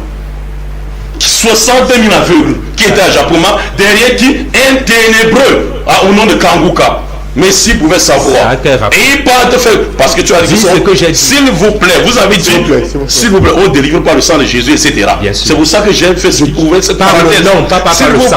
S'il vous plaît, je ne peux pas faire ça. J'ai lu, c'est écrit. Pasteur, s'il vous plaît. Je n'ai pas dit, j'ai lu dans la Bible. C'est pour ça qu'on dit en islam que la voix la plus détestée, il n'y a pas de souci. C'est la voix d'âne. Dites que la Bible ment. C'est la voix d'âne. Donc ici maintenant, quand Ngouka est venu dans son ténèbre et l'idolâtrie spirituelle, les gens sont venus avec la myopie et la surdité spirituelle pour courir vers le stade. 60 000 personnes. Non, c'est pas le salut. Les 60 000 là, c'est trois choses. Chers téléspectateurs, c'est avoir les visas. Écoutez, c'est avoir les visas. C'est avoir le visa pour voyager, c'est pour avoir le mariage et c'est pour avoir le travail.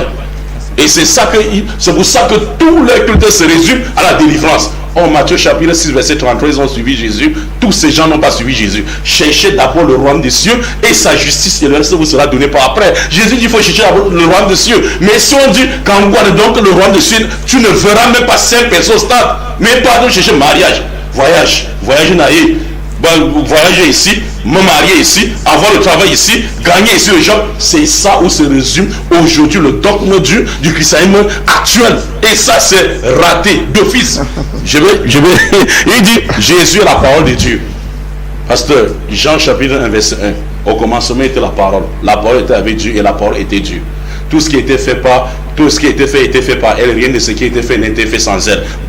Il y a un téléspectateur qui vous demande de lire Matthieu 7, verset 21. Oui, s'il vous plaît. Ici, dans ce que je citais, dans Louis II, version 1910. Allez, chers téléspectateurs, Louis II, 1910, allez à la note explicative. Pour que l'apôtre Jean, pour que l'apôtre Jean vous montre ce que c'est que la parole. L'apôtre Jean dit pour savoir la parole, va dans Somme chapitre 33, verset 6 à 9. Et quand tu arrives à Somme 33, 6 à 9, le roi David dit, les cieux et la terre ont été faits par la parole de l'Éternel. Tout, n'est-ce pas, l'un en met par le souffle de sa bouche. Il amoncelle en un tas les eaux de la mer et les abîmes. et il met les abîmes dans les réservoirs. Et quand il commande une chose, quand il veut faire une chose, son commandement consiste à dire soit, et la chose est, il ordonne et ça arrive. Donc la parole de Dieu est formée de deux parties. Il y a le soit et le ainsi soit-il. Le Coran dit kun et fayakun. Quand on dit Jésus est la parole de Dieu, vous faites allusion à quelle partie de la parole? Le soit ou bien le ainsi soit-il. Jésus est le ainsi soit-il. Lui-même a dit dans Hébreu, lui-même a dit dans Hébreu chapitre 10 verset 5 à 7. C'est pourquoi Christ entrant dans le monde dit à Dieu. Il dit à Dieu et non à lui-même. Parce qu'il croit que Jésus est Dieu. Il dit à Dieu et non à lui-même. Il dit, tu n'as voulu ni sacrifice, ni offrande, ni holocauste, mais tu m'as formé un corps. Par quoi Dieu forma-t-il le corps de Jésus? C'est par la parole, la puissance créatrice qui ne va jamais revenir à Dieu stérile sans faire la volonté de Dieu. Et je viens dans le rouleau du livre de Dieu, de donner une question de moi, oh Dieu, pour faire, oh Dieu, ta volonté. Jésus, je suis venu faire la volonté de Dieu. Mais parce que Élisée dit que Jésus s'est formé un corps. Donc, tu m'as formé un corps. Dans le jargon de Molière, chez Pasteur Élisée, c'est je me suis formé un corps. Et il croit que Jésus est Dieu. Avec mon ami Nonga, malheureusement, je chute maintenant. Je chute. Il dit, je chute sur le thème. J'atterris sur le thème. Il dit, si tes parents sont malades, regardez, si tes parents sont malades, l'enfant va naître avec la maladie. Donc le péché est devenu la maladie. Regardez à quoi le pasteur compare le péché. Le péché ne peut pas être comparé à la maladie. La maladie est plutôt la conséquence du péché et non le péché. Donc ça veut dire tous ceux qui sont malades sont les pécheurs. Hein, pasteur? Donc Jésus n'était pas malade. Tu te prouves que Jésus était malade dans la Bible? Je ne suis pas en train de dire cela. Mais vous dites qu'au juste. Donc c'est pour ça que vous dites qu'au juste. Et ce que vous confondez toujours, vous dites que les enfants, vous avez pris ça un exemple, je vais atterrir par là, que les enfants d'Adam n'étaient pas au paradis avec Adam, Caïn et Abel. Ils ont fait quoi pour naître où? Sur la terre. Or, ils devaient naître en principe au paradis. Pasteur ne sait pas distinguer erreur et péché. Erreur et péché. L'erreur, c'est le fait de se tromper, et le péché, c'est la transgression de la loi. Vous comprenez? Et les deux suivent les conséquences.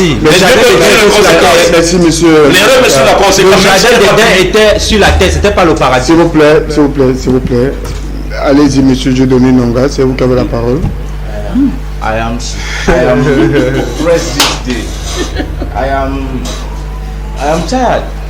Pourquoi je suis fatigué aujourd'hui? Parce que je vais commencer avec là où vous avez fini en parlant du péché. Le commencement était la parole et puis mais vous avez omis de dire que et la parole s'est faite chair. Donc la parole est devenue une personne et puis vous êtes allé dans Hébreu dit tu m'as, oh Dieu tu m'as, et il appelle ce Dieu mon Père. Quand vous priez, dites mon Père. Hein? La parole qui s'est faite chair là, on parle de Jésus, non? Est-ce qu'on parle de Mohamed? Voilà. C'est Dieu qui est devenu. Qu'est-ce que l'ange dit? Vous parlez d'ange. Qu'est-ce qu'il dit à Marie? Qu'est-ce qu'il dit? Une grâce t'a été faite.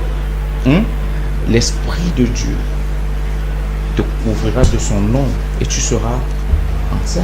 Donc Dieu sera dans ton sein. La parole s'est faite. Et Mohamed n'est pas né comme ça. Hein? Mohamed est né monument. C'est là. Les enfants. Il parle de la cryogénie maintenant. Non, laissez-le parler. Monument, on a tous, je crois, on a tous des enfants sur ce plateau, non? Et on sait comment on a fait pour les avoir. Je crois que c'est comme ça que le prophète Mohamed est né. Vous avez quatre enfants. 4 façons. La cryogénie. Oh. On ne peut pas les citer. Donc, et puis je vais revenir sur quelque chose que vous avez dit ici là sur le péché quand il a le prophète Élisée a dit que Jésus n'était pas un pécheur et vous nous avez pris l'histoire de Job qui dit que il est juste, n'est-ce pas? Voici l'homme que l'on sait qui a tué David et que Dieu appelle l'homme selon mon cœur. Vous avez dit que notre Bible est biaisée, mais c'est là que toutes les plus grandes références de tout ce qu'on se dit et vous-même vous dites, vous prenez. David dit ceci au verset 3 de Psaume 17. Si tu sondes mon cœur, si tu le visites la nuit, si tu m'éprouves, tu ne trouveras rien. Ma pensée n'est pas autre que ce qui sort de ma...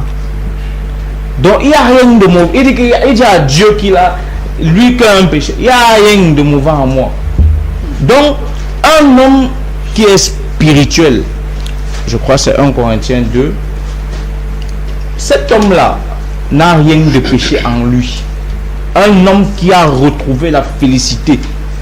que Dieu, la Bible dit que Jésus était dans le monde réconciliant les hommes. Il est le médiateur, celui qui a trouvé le médiateur et qui est maintenant tendu vers le Père, n'a plus le péché en lui. Jean est clair. Celui qui est né de Dieu ne pêche. C'est pour ça que 1 Pierre que j'ai cité ici avant de finir, le livre de 1 Pierre dans son chapitre 3, voici ce que la Bible nous dit dans son verset 18. Christ aussi a souffert une fois pour les pécheurs, pour les péchés, lui juste pour les injustes. Nous sommes en train de parler de la justice, du péché, du mal, tout ça. Voilà le juste, lui qui était juste a souffert pour qui? Pour nous les injustes. Mohamed et consorts, on a demandé ici il était quoi, ismaélite. Quand on lit Mohamed là, ismaélite là, quand on regarde la prophétie dans Galates 4 là, quand l'apôtre Paul parle du mont Sinaï, il parle de quoi? La servitude. De la servitude. Elle représente L'Israël actuel. Donc Mohamed c'est l'Israël actuel. Parce que c'est Agar, c'est Ismaël. Non. Agar représente le mont où on a pris la loi pour donner au peuple d'Israël. Oui, vous chutez par là. Hein. Et je n'aime pas commencer. Oui, mais on court après le temps. Il nous reste 7 minutes. Je voudrais donner la parole au pasteur. Jesus is Lord today. Oui. Le mont Sinaï. Hein? Le mont du mont Sinaï, c'est qui? Agar, c'est qui? C'est Elle représente le mont Sinaï. Elle est la mère. Elle est la mère. Oui. Hein? Donc si Mohamed vient d'Ismaël, Mohamed est israélite. Puisque c'est lui, il continue en disant quoi? C'est l'Israël actuel. Or, la femme de la promesse, c'est la Jérusalem d'en haut, celle qui arrive. La promesse, c'est elle qui est notre mère. Donc aujourd'hui là, nous sommes dans la Jérusalem d'en haut, celui qui est juste. Et j'ai dit ici là, qu'il est descendu, il a allé prêcher aux captifs qui étaient en prison. Verset 19. Dans lequel il est aussi allé prêcher aux prisonniers, aux esprits en prison, qui autrefois avaient été incrédules lorsque la patience de Dieu se prolongeait au jour de Noé. Tout ce monde-là, tous ceux qui sont morts avant lui, là, comme vous citez les dates, 510 000, il est allé quand même aussi leur annoncer l'évangile de « Je suis venu vous donner la vie ». Merci. Donc je redonne le temps de mon grand frère. Oui, allez-y. Ok. Je vais rappeler que vous restez 3 minutes. Je ne vais pas beaucoup, je ne vais pas prendre du temps parce que je voudrais écouter. Non, il y en a, on a dit jusqu'à 15h10. Il est 54. Il est 54. Donc je vais prendre peut-être 2 minutes et je vais écouter ce que l'imam a dit. Merci. Ok. C'est que mon frère a déjà soulevé, mais je vais encore l'appuyer bien. Allez-y.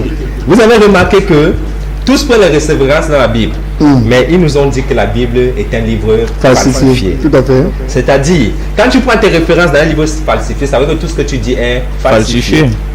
Donc, ça veut dire que eux-mêmes, là, ils ne sont pas justes. C'est la cohérence. Ok. C'est ça. Maintenant, je vais vous prouver les mauvaises compréhensions des Écritures. Quand le frère dit qu'il est allé prêcher aux âmes qui étaient morts, Imam Mokhtar a compris qu'il allait sous la terre. Or, il n'y a rien sous la terre.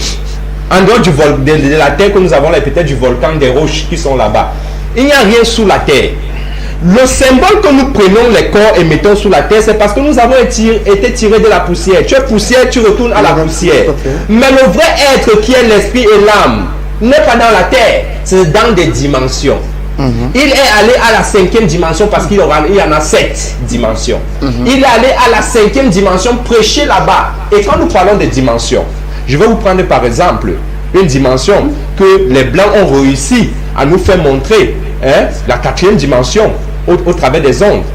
Nous sommes ici à Douala, au Cameroun, mais on est capable de nous voir au Canada. En ça, c'est une dimension qu'on appelle la 4e dimension, la dimension des ondes. Donc, quand il parle de là, c'est la mauvaise interprétation. Et vous allez comprendre que toutefois qu'il a pris la parole, c'est pour mal interpréter ce que nous avons dit. Maintenant, je vais chuter par ce que j'ai dit et puis je vais lui remettre la parole. C'est pas moi qui dis, c'est Jésus. Parce qu'ils aiment toujours dire, montrez là où Jésus a dit. Jésus dit ceci, chers téléspectateurs. Il dit, Jésus leur dit, en vérité, je vous le dis, si vous ne mangez la chair du Fils de l'homme et vous ne buvez son sang, vous n'aurez point la vie en vous-même. Donc pour avoir la vie en nous-mêmes, nous devons manger la chair et boire le sang. Il dit, celui qui mange ma chair, c'est Jésus qui parle, celui qui mange ma chair et qui boit mon sang a la vie éternelle, et je le ressusciterai au dernier jour. Je vous rappelle ici que c'est Jésus qui va nous ressusciter, mais à une condition: si nous mangeons sa chair, si nous buvons son sang. Et je veux donner la parole à l'imam Mota en chutant en disant ceci. Ouais, allez-y. Qu'est-ce que la chair de Jésus et qu'est-ce que c'est son sang? La chair de Jésus, c'est la parole de Dieu, parce que lui-même est la parole de Dieu, donc c'est sa parole. Le sang maintenant, c'est la parole révélée, parce que l'apôtre Paul nous dit, la lettre tue, mais l'esprit vivifie. Comme ce grand docteur qui est à côté de moi là, c'est un lettré, mais il est mort spirituellement parce qu'il n'a pas de révélation de la lettre qu'il lit. Donc, la parole sans révélation n'a pas d'effet. C'est pourquoi le frère a dit dans le temps de jeu là que nous ne sommes pas venus montrer nos connaissances, mais nous sommes venus démontrer la puissance de Dieu. Or, la puissance de Dieu se démontre par quoi? Par la manifestation de la volonté de Dieu. Or, comme il a dit l'imam Mokhtar, c'est pas là où je chute. Allez-y. Dieu a envoyé Jésus-Christ pour qu'il vienne faire sa volonté. Mais quelle était la volonté de Dieu au travers de Jésus-Christ? C'était pour venir payer le sacrifice ultime au bois du calvaire. Et Jésus l'a fait. Et quand il l'a fait, la Bible nous dit tout est accompli. Mais comme la Bible est falsifiée, je la laisse. Merci. Oui, prédicateur à la salle. Quand on parle plus exactement de falsification, quelqu'un peut attirer un test par ignorance sans savoir. Première des règles. Parce que les gens ont confondu Jésus au dernier prophète. Vous suivez? Allez-y. Par ignorance, on peut attirer un test sans savoir, ou par connaissance. Les Juifs ont voulu cacher aux yeux de l'humanité que le dernier prophète venait de l'enfant qu'on avait chassé. C'était une jalousie. La grand-mère a d'abord commencé que chasse cet enfant, il n'héritera pas avec mon fils. Nul ne peut démentir cela. La jalousie dans l'héritage d'Abraham. Quel était son héritage? Celle qui était physique pour tous les humains ou celle qui était spirituelle? Parce que Ismaël a hérité l'héritage spirituel d'Abraham pour communiquer le salut. Je vais vous donner tout ça cadeau. C'est des années d'études et de recherche. Maintenant, quand Dieu dit à Abraham, en toi seront bénies toutes les familles de la terre, c'est-à-dire qu'il y a un héritage qui est pour toute la terre, et son héritage physique, sa richesse était propre à sa famille. Nul ne peut démentir. Vous savez. Maintenant, quand on lègue l'héritage spirituel à l'enfant chassé, il grandit avec Dieu. En l'an 4000 avant notre ère, il grandit avec Dieu. Maintenant, il accouche ses enfants. Auquel on va vous donner les dates qui correspondent jusqu'en 610. Là, il a commencé la mission. Ésaïe 2, verset 2. Ça commence en 610 de notre ère. J'ai sauté pour venir sur lui. Je suis d'accord avec toi. D'où la naissance de Mohamed. Alors, Mohamed est venu pour les Ismaélites, pas pour toi. Je vais arriver, mon frère. Quand Dieu dit, celui qui prend, c'est dit, Ésaïe 149, verset 10. On dit jusqu'à ce que les pays, les peuples lui obéissent. Les peuples. Le dernier qui vient, c'est pour tous les peuples, y compris pour les pères, d'où il sort. Et Somme 49, verset 10. Pour tous les peuples. J'ai dit, Somme là, c'est en 3800 avant notre ère. C'est Jacob qui le dit. Ça vient se concrétiser en 610, quand il a commencé sa prophétie. 600. Je vais vous donner les dates. Maintenant, on va parler de dates. Là, vous allez nous comprendre vite. Quand on parle de test là. Ne parle pas de date. Vous savez pourquoi pas de date? Parce que la date va correspondre au test. C'est tout. Là maintenant, peut-être vous allez vous taire, on va vous enseigner, c'est gratuit. Parce que si on dit qu'on parle de test là, vous allez donner la Bible, vous n'allez pas m'entendre. Maintenant, si on parle de date, on va prendre un verset correspondant à une date. Là, on va avancer mieux. Vous voulez faux, mon frère? Je suis par là. Je dis à chuter. Ok, on a fini depuis. Oui, maman, allez-y. Oui, contrairement, c'est ce que je vous ai dit, c'est j'ai promis aux téléspectateurs, et d'ailleurs je suis là pour eux, que s'ils prennent la parole, nous n'allons pas nous agiter. Pourquoi? Parce que nous savons ce que nous disons et nous savons que nous avons la vérité. Que l'islam seul enseigne le salut. Regarde peut-être le comportement. Parce que parmi les traits comportementaux pour avoir le salut, il y a le silence et écouter l'autre. Même si ce qu'il dit c'est faux. Et ça c'est l'attitude de tous les messagers et même Jésus-Christ. Lorsque dans Marc chapitre 12 verset 21 à 34, quelqu'un a dit quel est le premier de tous les commandements, il a gardé le silence. Il ne s'est pas mis à discuter avec les docteurs de la loi et les autres. C'était son comportement, il était musulman. Et vous voyez également, c'est la même chose sur le plateau. Quand les gens se sont tués, il s'est levé, il a dit Shema Israël, Adonai Elohim, Adonai Echad. Donc j'invite les autres à observer même les lois de la Bible. Pourquoi on utilise les versets bibliques tantôt comme Dieu dit à Pasteur Nonga? Parce qu'il est bien de frire le poisson par sa propre graisse. L'effet de citer les versets bibliques ne veut pas dire qu'on croit à la Bible, non. C'est pour dire que même ce que vous sortez comme référence, pour appuyer comme credo de votre foi rempli de contradictions, et également, ça ne dit même pas ce que vous prêchez. C'est ce que nous sommes en train de faire ici. Pas que nous croyons à ça. Ou bien si nous citons les versets, vous avez cité ici les versets du Coran. Mais vous n'êtes pas musulman. Mais je ne peux pas vous empêcher. Preuve encore de votre manque, n'est-ce pas, des cultures du dialogue. Ça, c'était de Dieu. De trois, maintenant, vous avez dit, Pasteur Nonga dit, il dit, la parole s'est fait chair et a habité parmi nous. Il n'a pas fini. Nous avons contemplé sa gloire comme la gloire du Fils venu de qui? Venu du Père. Et non la gloire du Père venu lui-même sous la forme humaine. Et ça, ce que nous appelons souvent myopie spirituelle.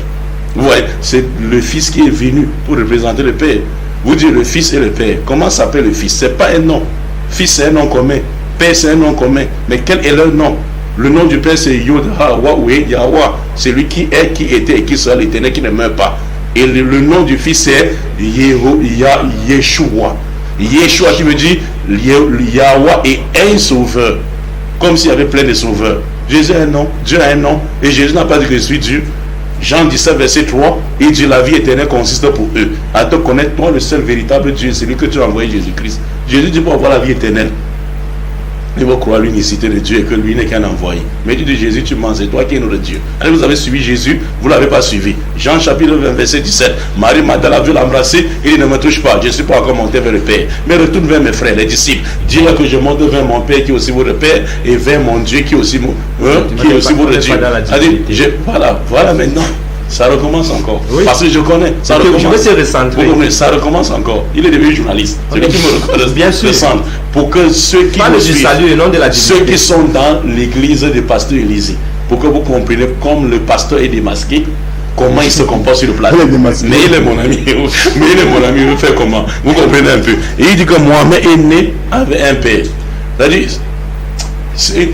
le phénomène de la pathogénèse. C'est-à-dire, quand pasteur Nonga venez souvent sur le plateau. Naître sans père ou mais ne fait pas de quelqu'un Dieu, c'est que la dame serait un Dieu plus que Jésus, qui n'a ni père ni mère. Allah dit que dans le Coran chapitre 4 verset 1, j'ai créé la race humaine dans 4 façons pour montrer ma magnificence, ma puissance. Je suis capable de créer sans père ni mère Adam. À partir de papa sans maman, Ève. Il a sorti Ève de la côte d'Adam sans la présence du maman. À partir du contraire, maintenant, maman sans papa, Jésus, fils de Marie. À partir de papa et maman, il nous a sorti la loi commune. Donc, nous, les êtres humains. Donc, si quelqu'un, s'il vous plaît. Papa de Ève.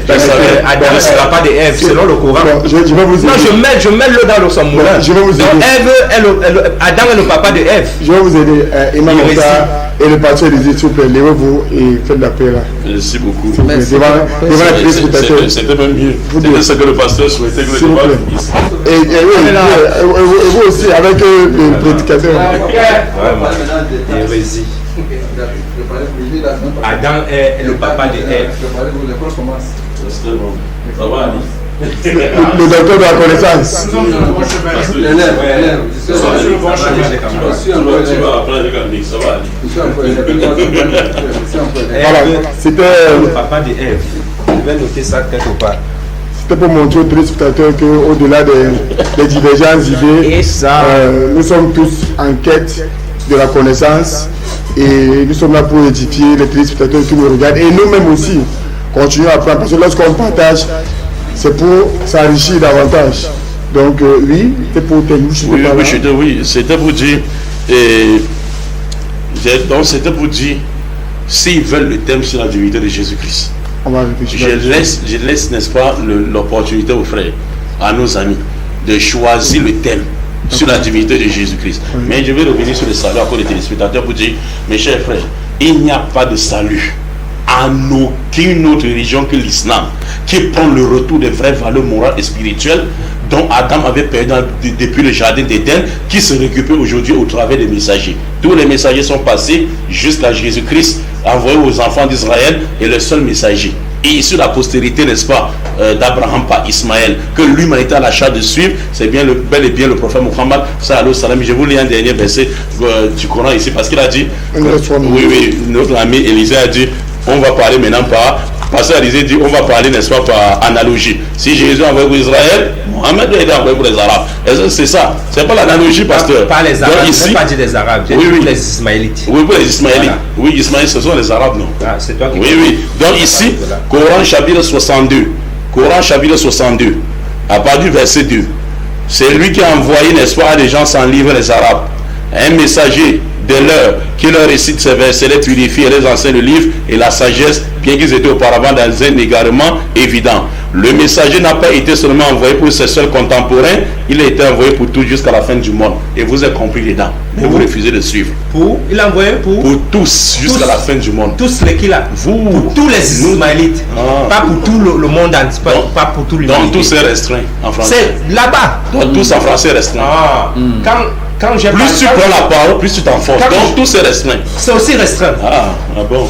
On peut parler de tous ici là. Vous parlez de tous les Camerounais. Alors, je tiens à rappeler aux téléspectateurs que le thème d'aujourd'hui porte sur le salut, comme vous avez vu au bas de l'écran. Le salut, acte 3. Je crois peut-être que ce sera la fin de ce thème aujourd'hui, parce que nous allons passer à autre chose la prochaine fois. Oui, un dernier mot pour sortir de Pasteur Nonga. Un dernier mot, j'aurais aimé dire, mais avec le temps qui nous a imparti, on n'aura plus le temps. Je nous dis seulement que... On pourra continuer sur Facebook si vous avez du temps. Je nous dis seulement merci. Merci pour ce que nous faisons ici. Merci à tous ceux qui nous regardent. Merci à vous-même. Et que Jésus seul ait la gloire comme il a toujours eu depuis qu'il est à côté de son Père.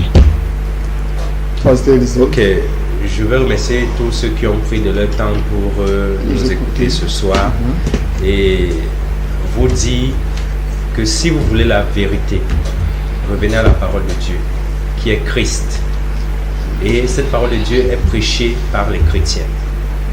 Tout ce que les musulmans vont vous apporter là, ce n'est que hérésie. J'en ai terminé. Prédicateur Alassane, quelques secondes. C'est que l'étude doit primer sur toute œuvre sur la terre. Parce que Dieu dit, mon peuple périt faute de connaissances. Tant que les gens ne vérifieront pas les dates qui correspondront à leur époque, ils seront perdus. Parce que si quelqu'un s'est collé à la date de 700 avant Jésus, il est perdant. Si à l'an 31, quelqu'un maintenant qui de notre époque pour aller se coller à l'an 33, l'époque de Jésus, il est perdu. Notre époque correspond en 600 à notre ère. Ok. Merci à tous. Merci d'avoir honoré notre invitation. Nous espérons nous revoir tous en forme et ponctuels pour la prochaine thématique. En semaine, nous allons communiquer sur la prochaine thématique et nous allons proposer un autre thème d'éducation à nos téléspectateurs, à nos milliers et millions de téléspectateurs qui nous suivent depuis partout dans le monde. Ok, bon week-end à tous. À la prochaine fois.